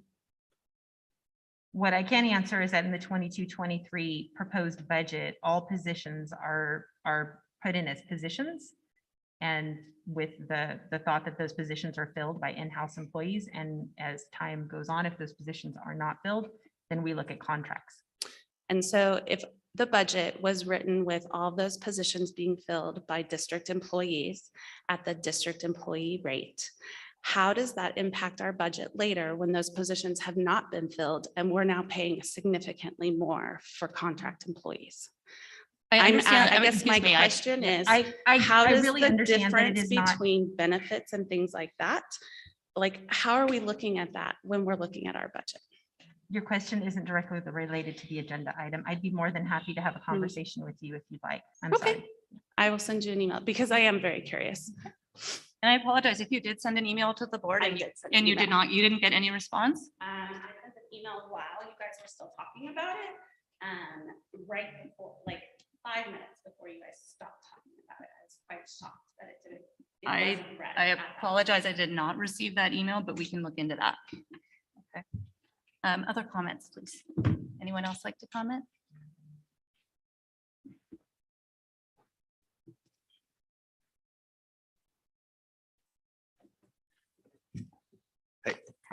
So I'm gonna try to make sure that I keep this directly on this budget, because nothing can be answered aside from that. So I guess my question is, I don't know, maybe you can answer it, but looking back, and maybe you explained it last time, and maybe I just missed it, but that money that was in the books and supplies last year and now it's not, where did that go on this budget? So the $3 million that was dedicated to books and supplies, that was an expenditure that did not get spent. Where is that reflected on the new budget? Because it's not there now. It is not, no. So where did that go? It didn't go anywhere. It's still in our books in the current year. That's where we Under what budgeted. line, I guess, is what I would like to know. Under that line item, yes. And that's how we do, and I did explain last time, yes, that we recognize revenue and expense in the year that it's accrued. And when we're building our budget for the next year, we don't recognize revenue or expense that isn't accrued in that year. So Okay. we've already recognized the revenue and expense in the current year. So as we close the books and post our carryover and do all of our closing entries, that's when you'll start to see all of the carryover be posted. Okay, and then I guess the other question I have is if this budget is going to then go to the COE to be approved to make sure we're solvent, yet there still has not been an ADA mitigation presented yet, or we don't know which one, right? There's 3 possibilities. And that we don't have any, is there any ADA mitigation input in our current budget or the projected budget for next year that we think is happening at all? No. Is there a reason why? Yes, it was not in the LCFF calculator. So we're just not going to do it. Well, it isn't that we're not going to do it. We're not recognizing it at this time. There's nothing that's been approved by the state. It could be one of many different scenarios. And so we look at the impact of that. There's no negative impact to not putting it in the current budget because the revenue recognition will happen when it happens. And so when the state adopts the budget, we recognize the revenue at that time. I hear you. I do disagree with that. There's no negative impact because we are losing teachers and that's a major negative impact. I understand it's not on the budget, so you don't have to respond to that one. And then the other thing that I guess I would ask, and you may not even have to answer this, but we did I believe a 5-point-something% COLA when the projection is much higher than that, when other districts did not. And is that just because we're trying to be extremely conservative or like why? I can't speak to another district or another CBO, how they budget. That's. No, I just know why understand. we So didn't do why- that. Yes, why we didn't do it. I can't speak to why another district do it. No, I know. How we budget, how I've budgeted and I've stayed the same. When the LCFF calculator comes in, what it's populated with is how I create the budget. For consistency purposes, it wouldn't make sense from year to year to pick and choose what I'm going to add and take away from an LCFF calculator. And so some districts choose to do their calculators in a different way. There's no right or wrong way to do a calculator. I mean, other than if you're significantly increasing your revenue to a point that's unsustainable, the COE would step in. But we have many conversations with the COE and they take a look at our assumptions. And I have a lot of conversations with them in regards to what's right for our school district at this time. And what I knew at the time that the budget was created. And so with our tight timeline and the release of the May revise, there wasn't a lot of time to do a lot of revisions. And again, that's because we have a 45-day to make those corrections. So what's adopted today is not what's going to be in place after the budget is adopted. Okay, thanks for explaining that. And Last. We're running a little short on your time. It's okay if you have one more question. We do have the 3-minute limits. Oh, okay. Sorry, I didn't realize that applied to today too. on That's this okay. part too. I've been No worries. tracking, but I didn't want to interrupt Thank too much. you for letting me know that. I guess the last question, I think you've answered the best you can. Thank you. Okay, thank you. Anyone else?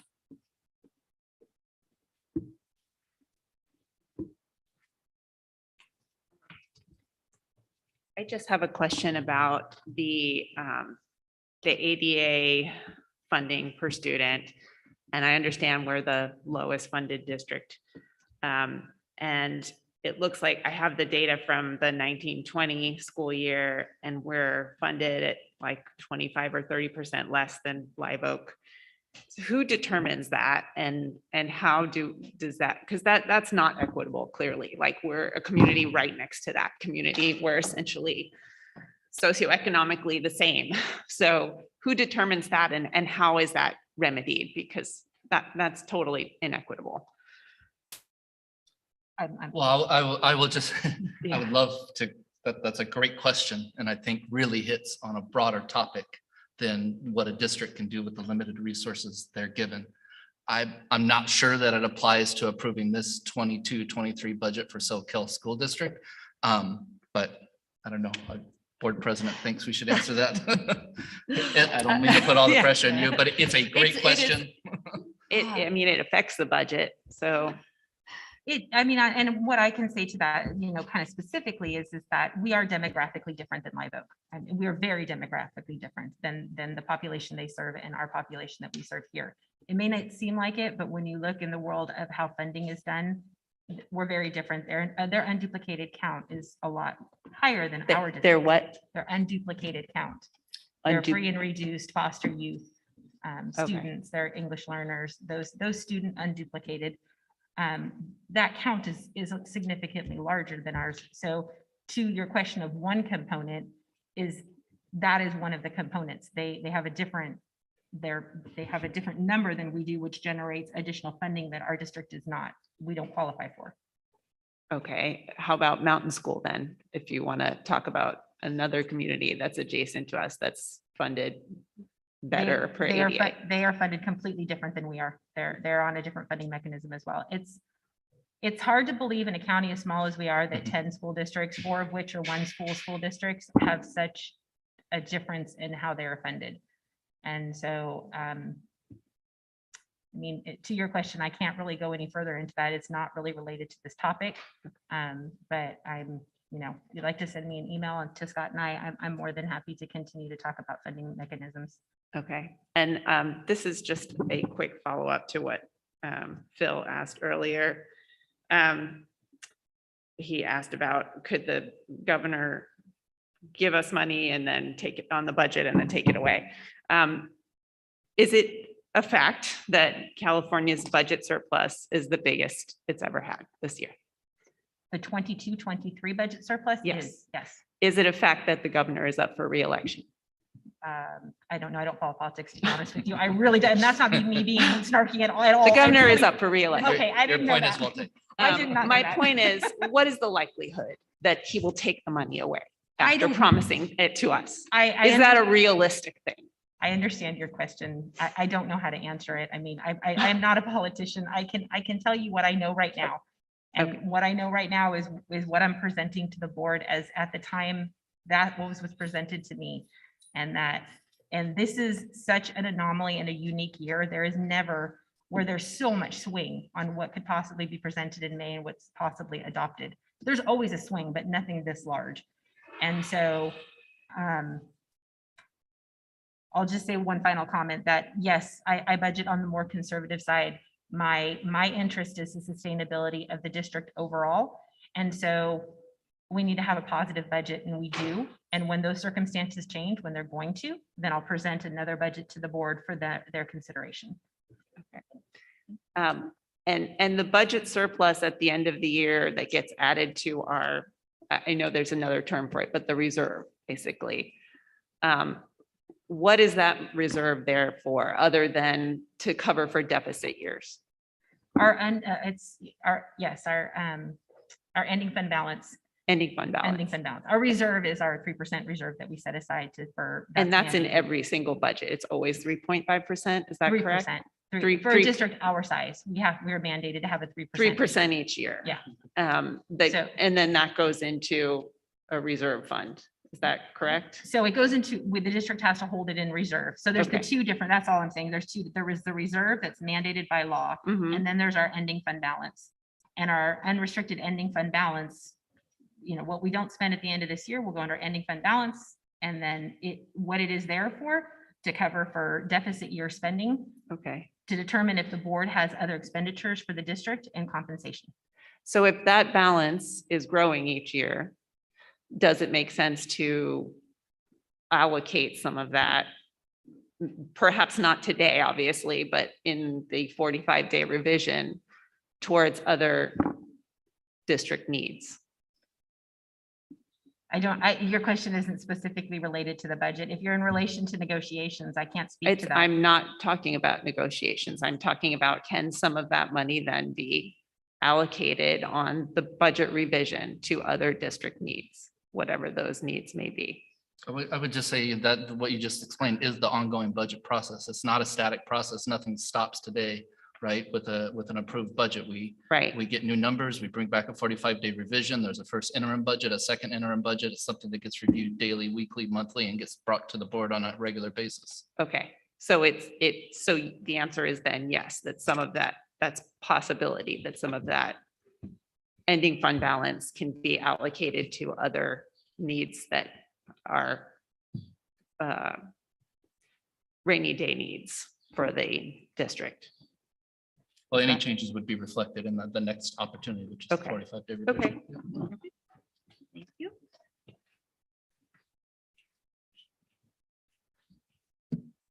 Good evening. I've been a teacher in SoCal District for 10 years, and I've taught for almost 25. I chose to work in SoCal because it's a small district and it's a family, and we know each other, and we're not a number and a name on a paper that nobody has a connection with.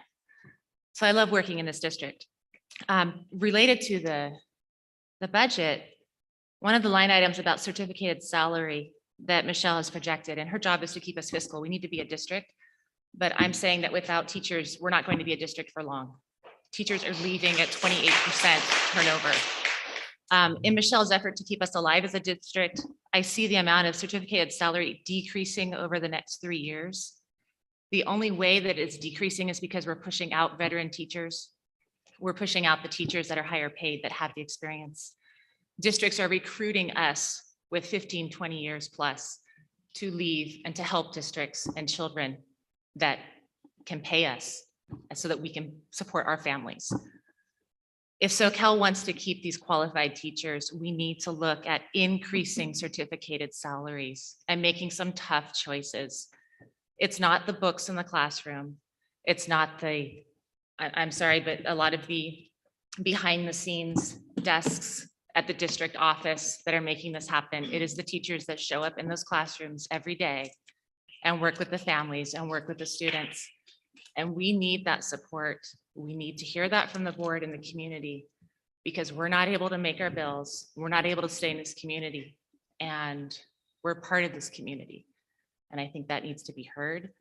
And we just need to be more creative about how to do this, because when I look at this line item and it's going down, the only way it's going down is because we're hiring first-year teachers that don't have the training and the experience, and it's hurting our That is kids. actually not true. So if you're asking a question, I'd like to respond. to it. Okay, I would love to hear that, because it scares me, because I work in the classroom and I see the teachers that we're recruiting and that are coming for interviews, and they're different than they were 10 years ago. I can't address that question, sorry. But if you could answer what your Yes, projection yes. is for the conservativeness of the decrease in teacher salary going out to 2025. It's because if you look at the general fund, our teacher salaries are actually going up. And what's causing the decrease is because in the restricted side, we are losing our COVID relief funding over the next 3 years. And so as that funding leaves, so do the supplemental programs that we've been able to put into place because of that additional funding.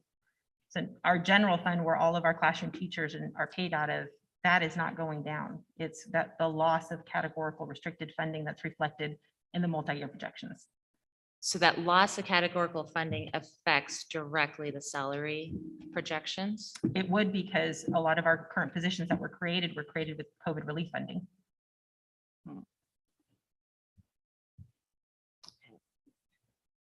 All right, I'm not sure I'm understanding all the variables in it, but I made my point, and I know that we just need to keep that in mind too. And as supplemental funding goes down, we still need to find ways to support teachers that are spread 15 different ways with hats, and having to call on many of you sitting on that table to come into the classrooms to help us. So thank you for trying to work together. Thank you.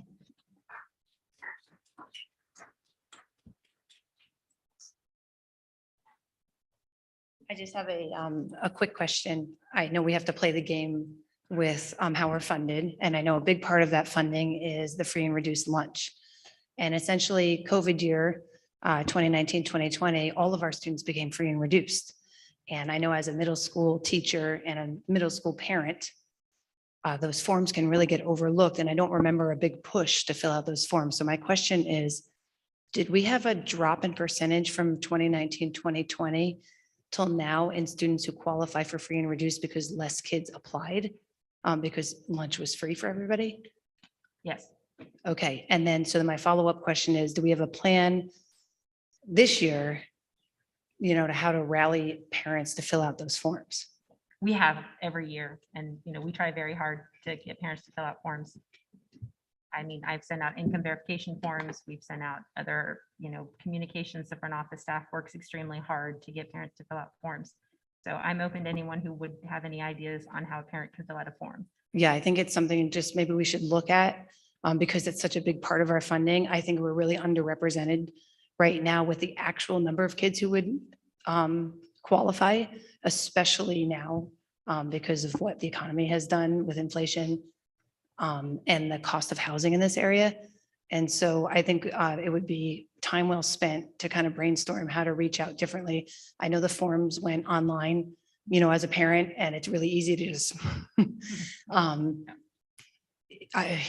maybe going back to paper for that form with a note, this is how our district is funded. This is the most important form that we pass out. And whether you, qualify or not, everybody has to turn in the form. Maybe that approach is a little bit different and it might get our numbers back up again. Thank you. Piggyback on that because I am a parent in this district, but I'm also an employee. And I do not remember being asked to fill out that form for my child this year. And my child absolutely qualifies for free and reduced lunch. As a parent, had I known that that form needed to be filled out, because I was under the impression that when free and reduced lunch became available for everyone, we no longer had to fill out that form and the district was still receiving funding. So I just want to put it out there. As a parent, I had no idea I had to fill out that form because that's how my district was being funded. And I'm also an employee. But I just want to make sure that you're aware. I, as a parent, honestly thought that when free lunch became free for everyone, it meant we didn't have to fill out those forms anymore. So I just want to encourage you to reach out more because I did not know. Okay. So that's not mandatory that a parent fill that out. No, so you don't have to. No, but I would have because it increases funding for my school district. Right. And I didn't know that. And my child does qualify for free and reduced meals. I absolutely would have done it. I just want to make sure you're aware that I didn't know that. So I'm sure there are other people that didn't know that as well. Thank you. We are approaching the 20-minute time, but yes, Mr. Domo. I have a suggestion. I believe every school does have an orientation with the parents beforehand. I'm willing, and I'm sure I could find some other volunteers to actually be there, maybe on a separate table with some forms and introduce that to the parents as they're leaving or as they come in. So if that would be okay with you, I'm willing to do that. I don't know when you need the forms in. Is it too late so we can, I think we go back to school on August 12th? No. I think it's 10. 10th, sorry. Okay, I was looking at my wife. So I guess the orientation would be shortly after that. Well, okay, so then if we were to fill out that form then and I would get some at that time, would that improve the 22-23 budget? It would, and I know some of our sites actually do it at back to school night. And they have, we give them Chromebooks to set up for families who want to do the application online and do it that way. We have those too. Yeah. Paper. Can't make it mandatory. If we could, we would. So look, if we're gonna talk, we shouldn't do a lot of the back and forth just to keep us back to our meeting structure. Sorry, but that's my job. But if we have any further questions on the budget, I mean, I'm loving the flow of ideas. This is all really important and it's great, I think, to explore making sure our sites are all kind of in alignment and how they do this is really helpful. Any further questions in person on the budget? Because we probably have a few emails as well. Quick. Okay. Someone had brought up it's like 3.5 million in books and fees in this year's. And I'm just, that is not reflected in next year's budget, right? So it's kind of just in this, it's here. When does that go from this year's budget and then show up in the future year budget, that money? When we close the books and post carryover in the new year. And when is that? In the new year? In the new year, in September usually. Okay, so then when you do an interim budget, like end of September, October, then that will show and it will show where that's being allocated for. What is remaining from the money? Yes. Okay, okay, thank you. And then we have the post-close audit adjustments to make too. Correct. Okay. Any final questions in person? Okay, thank you all. Do we have some emails? I had one on email that was referenced for this item 9A, but it's not about the budget, it's about in negotiations, so it's not appropriate. Okay, all right. No other emails? Okay. Any other further questions or follow-up from the board? If not, I'll call for a motion. I move. All right, motion to adopt the budget. Do I have a second? I'll second it. Okay. All in favor? Aye. Aye. Nay. Yeah, oh, no, I'll do it differently. I'll call for that, okay? And if you want to have any discussion about that, we certainly can, but we've called for motion, so we have a motion in a second. All in favor? Aye. Aye. Any opposed? Nay. Okay. No abstentions we've got. All right. All right, we're going to move on to item 9B. Consider adopting the LCAP. Okay, well, the LCAP is quite a long document, as we presented and discussed at our last meeting. It is my request tonight for the approval by the board. Okay.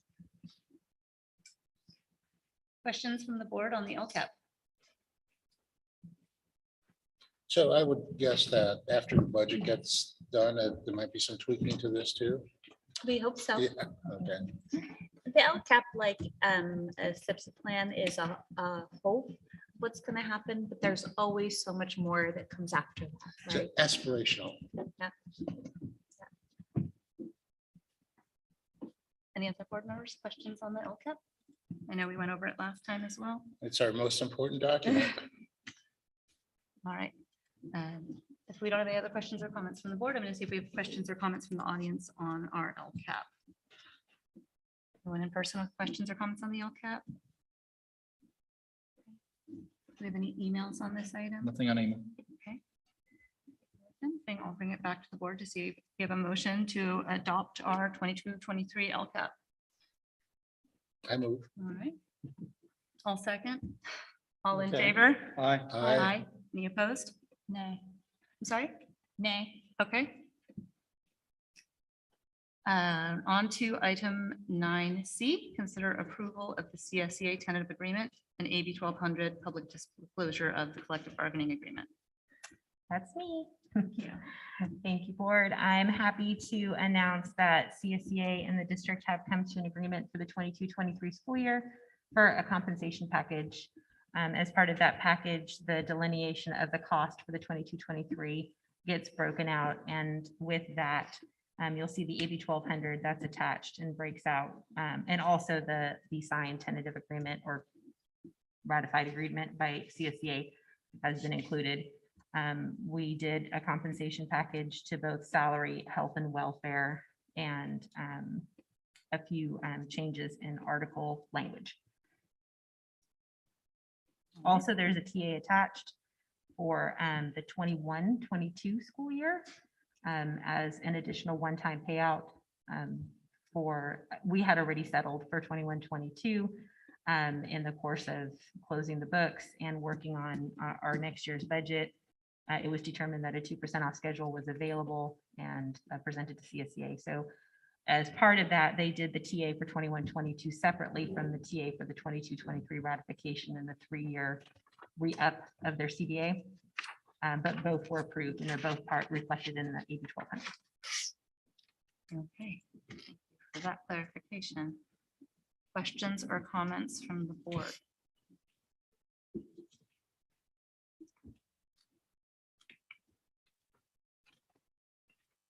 I don't see any. I had asked a question earlier on email, I think, and thank you for answering that. It's clear. Questions or comments from the audience on this item? Okay. Yes, sir, Mr. Dolma. Just want to let everyone know that 2% is actually divided equally between all the CSEA members. So if they are working 10 hours a week or 40 hours a week, it's the same for every individual for the CECA members. Thank you. Thank you for clarifying that. I appreciate it. All right, any other questions from the in-person audience? Any emails? on this Nothing on side? email. Okay. All right. Do I have a motion then from the board to consider approving the tentative agreement and the AB 1200 public disclosure? I'll make the motion. We have a second? I'll second. Okay, all in favor? Aye. Any opposed? All right, next item is item 9D, consider accepting donations from the public and parents groups to support our school sites and programs. That's me again. We bring to the board periodically through the calendar year, excuse me, the fiscal year, donations that are made from outside entities, from our parent groups and other areas. This is reflective of the last time we brought forward donations was November 7th. So these have been the donations we've received since then. And as you can see, there's a couple anonymous donations on there, and they definitely asked to be not named and anonymous, but we still wanted to recognize the donation to the school. And so this is just for the board, if you have any questions, and approve the acceptance of the donations. Thank you. Questions or comments from the board? Thank you. I had a question. So I see that the tech media aid goes to a specific cause, but some of these larger pots, do we just put that in the unrestricted fund and we kind of, like, it just supports what's needed? Is that how? They're site specific, so the site lets me know in what donation account that they want to add these donations to.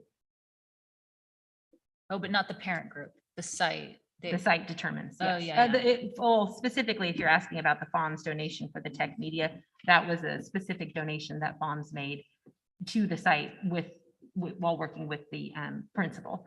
But some of the other ones, like the Life Touch commission check and the anonymous donations, the sites have discretion to let me know in which donation account those are going into. I have a question. Most of these seem to be coming in through Main Street. One of them was New Brighton. Is that just based kind of on the timing on how things are coming in and reported to you? Yeah, I mean, obviously, as all things, we have had our donations were not as large as they've been in the past, from different organizations. We hadn't brought anything since November, and that was just because we hadn't had a lot and we wanted to wait to just close out the school year. Okay. So it just happened that these came in that springtime at the same time. Okay.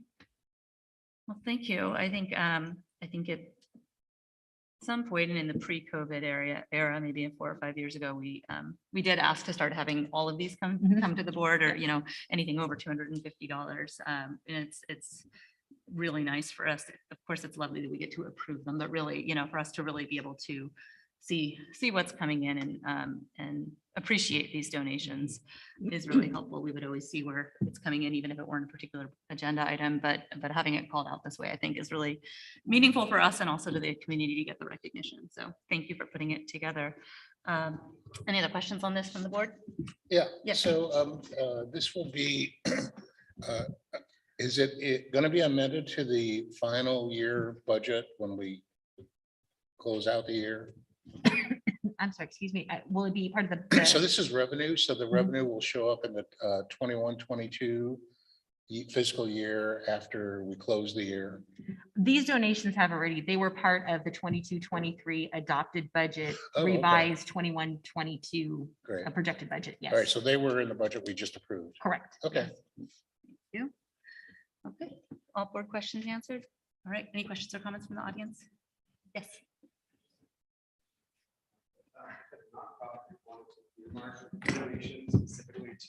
Can you use the microphone? Sorry, yeah, he's coming. All right. I guess I do need the microphone. George gets kind of upset when you guys don't use the microphone. I'm sorry. Sorry, George. Yeah.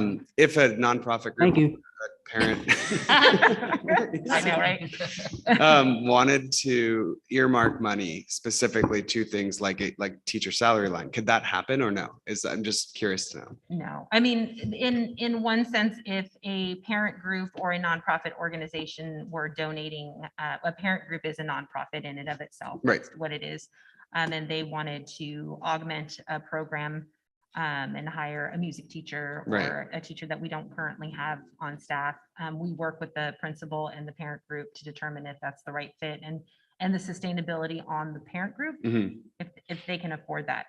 I've never been approached specifically for a nonprofit organization outside of a homeless school Parent club group, yeah, or PTA. I do know that there are foundations like the Hewlett Packard Foundation and bigger, more Mhm. broad foundations that do work like that. I'm Yeah. just not familiar with it. Yeah, no, I'm just asking because I was approached by a parent that was concerned with teacher salaries and asking like, hey, if I started a nonprofit or there was a nonprofit that was willing to raise money and donate it, could they, rather than put it like for the general fund, specifically say, we want this to go to this? The parent asked that to me. So I was just curious to know if like, I don't want to tell them like, yeah, that sounds great. And Yeah. without really like knowing if that's even legal or possible. Not really, No. not specifically in that format. But if the parent would like to contact us or work with us, we'd be more than happy to figure out a way on how they can fundraise and have that go to the intent that they want it to go to. Okay, If thanks. that makes sense, yeah. Any other questions or comments on this one? So anything on email?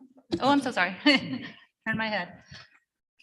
When the parent groups make donations for, I know we've been fortunate to have the COVID funding for art and enrichment and everything like that. But when the parent groups make donations for Life Lab salary and things like that, does that get included on the agenda items too, or is this separate type of donations that? That would be part of this That at would the be time of part the of it. the Okay, cool. donation, yeah. Okay, and then along those lines, I know this is our last year of receiving those, that funding, and our parent groups would absorb those costs again if they're able to, provide art and music and things like that.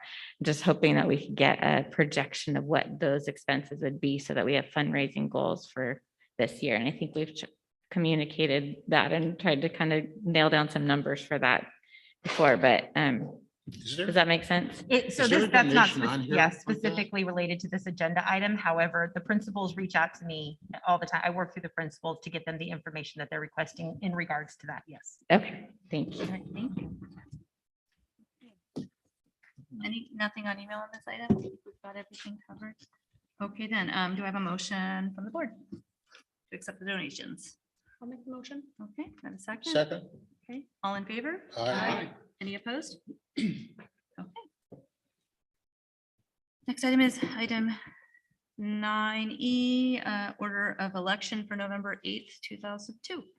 Yeah, so this is a resolution to consolidate our board election with the November 8th election that was mentioned earlier tonight. And so every 2 years, we stagger board seats so that in a typical year, two seats may come open 1 year, 3 the next, or vice versa. And so this is a routine item that we bring every 2 years so that we can have our board seats on the election.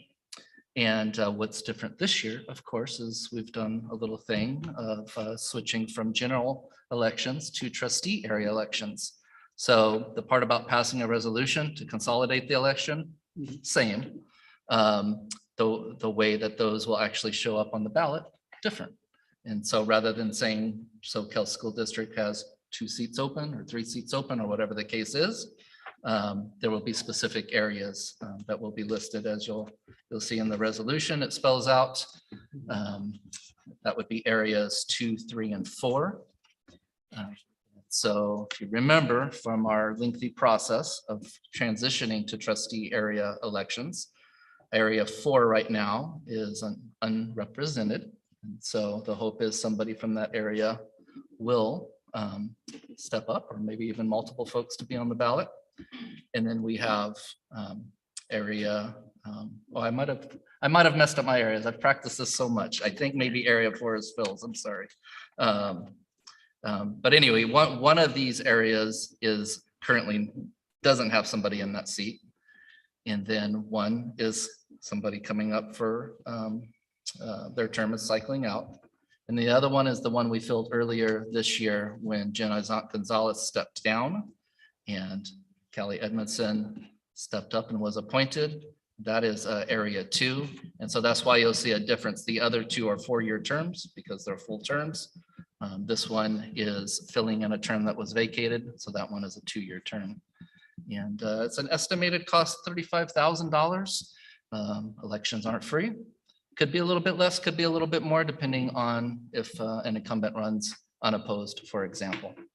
And so we want to make sure that we work with our county elections department to not only do this routine matter of making sure that we are on the ballot, but that we are very clear about our transition to trustee area elections. Thank you, Scott. Mhm. Questions or comments from the board? Yeah, on the map, legend, page 298 on the PDF, trustee area 5 is actually 2024. Oh, okay. That's, yeah, so Okay. that was one of those maps that wasn't correct. We'll have to make sure that gets Well, updated. Well, no, I think that, yeah, okay. No, it's Yeah, fine. yeah, Yeah, yeah, that's- sorry. I see. Good catch. Good, thank you. All right, any other questions, comments from the board on this one? No? I have a question, but maybe this is not related, but if no one from trustee area 3, where we don't have a member runs, then do we just, does it just, it would never be a 4-member board, right? Yeah. There's a process where it There's goes a into a process, general okay. election. Okay. Yeah. It's not a question, just a comment, but one of the benefits, there were many benefits and many important reasons for switching to trustee area elections. But one of the things, if you or anyone you know is considering running, is it will be less expensive for folks who are interested in running because you're running for a smaller area. So the district has this estimated cost of $35,000 or so that the district has to pay elections to put names on the ballot, put on an election. For folks who are running for office, if you want to have your statement in all the papers that go out to the voters, the candidate statements, et cetera, there's a cost for that. And the cost is usually associated with how many households they're going to have to print it and mail it out to. So with these smaller trustee areas, one thing that does make it more accessible to people to run for the board is some of the costs associated with running for a seat are lower, which is really nice because certainly for some people, when running for a board, or city council, county supervisor, right? You're thinking of this large area and you're having to pay thousands of dollars just to get your own personal statement in front of the voters, letting them know what you care about. And then other costs associated with running a campaign, should you need to do that, right? How many people are you going to have to try to reach? You're reaching a smaller group of people because it's for this specific trustee area. As a trustee, you'd be, of course, representing the interests of the entire district but the folks who actually vote for you are in this smaller area. So just a little extra bonus commentary because I'm an elections nerd. Any other questions? Yeah, I can't tell. Okay, questions or comments from the audience?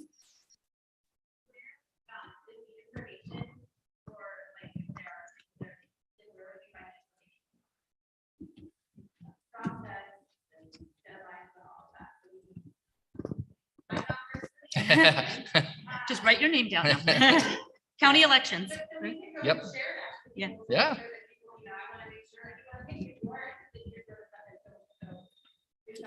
I always forget the domain. It's votescount. I think it's votescount.us. It's the county elections department. So once they, they probably already have something kind of announcing candidate filing deadlines. It's a candidate handbook. Yeah. So it gets they the should have candidate information deadlines, yeah. already on some of the deadlines. But our specific seats wouldn't be quite posted yet because we have to pass the resolution and then send it their way. But the deadlines are the same throughout the county. So it's probably mid-July. 18th. Yeah. Phil says finally it's started. July 18th. July 18th. Yeah. County elections department will always be your best source. Yes.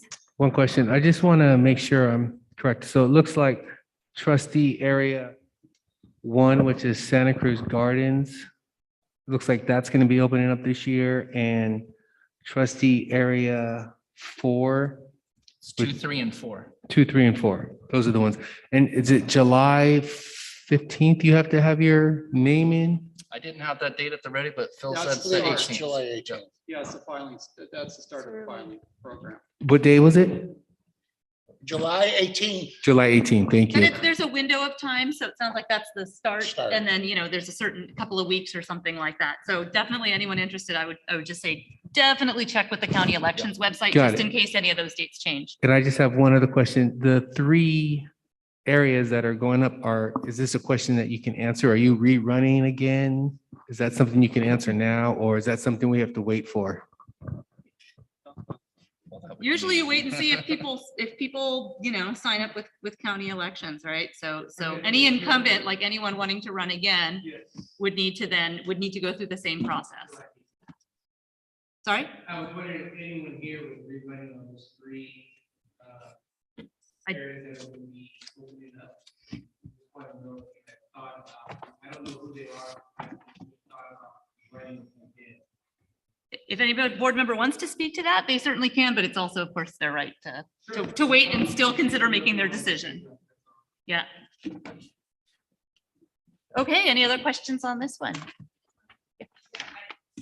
Yeah, the mic is always helpful per George.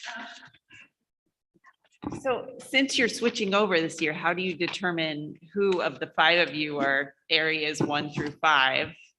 There's a map and it. Yeah, so if you look in the board docket, it was a whole process we went through for much of last year, basically, but a map is kind of carved up with trustee areas. Okay. Right, so Mr. Domo was kind of referring to, one is like Santa Cruz Gardens, but. Right.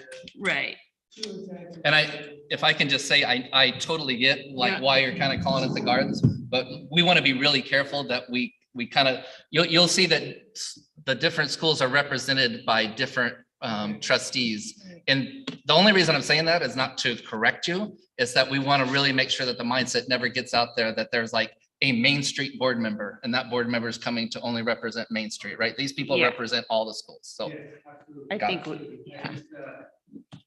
need one for each district, correct? Each area, yes. Each area, and so the area that's open, it looks like the yellow is the Santa Cruz Gardens area, and it looks like it goes over to Main Street as well. So if somebody lives in that area, that's what they need to know, is that, hey, if you live in the Main Street area, then you can run. If you live in the Santa Cruz Garden area, run.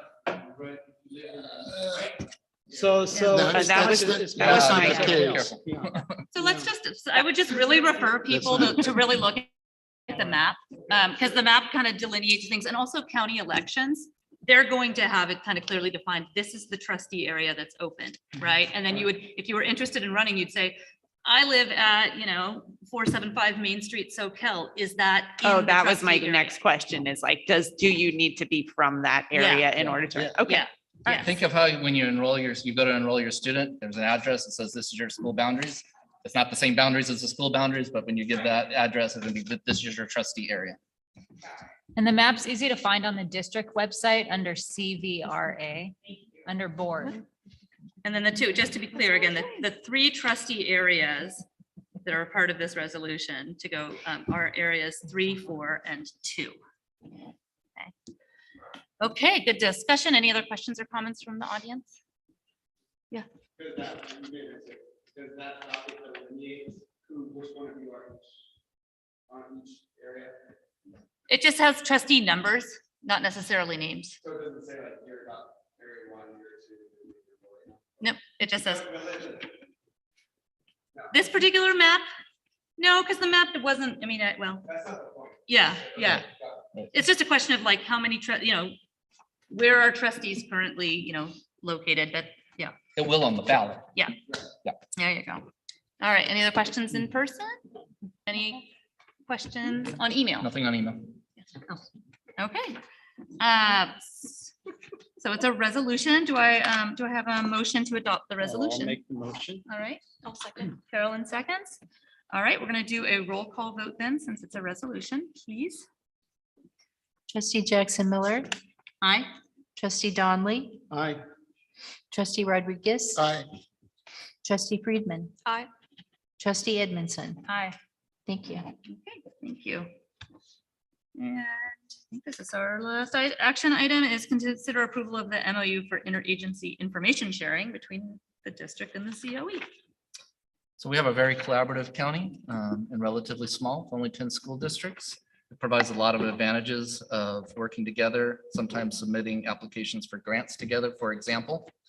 And one thing that will make that easier is if we are all working on collective data together. Previously, the COE has looked at this with a possibility of bringing in a third party.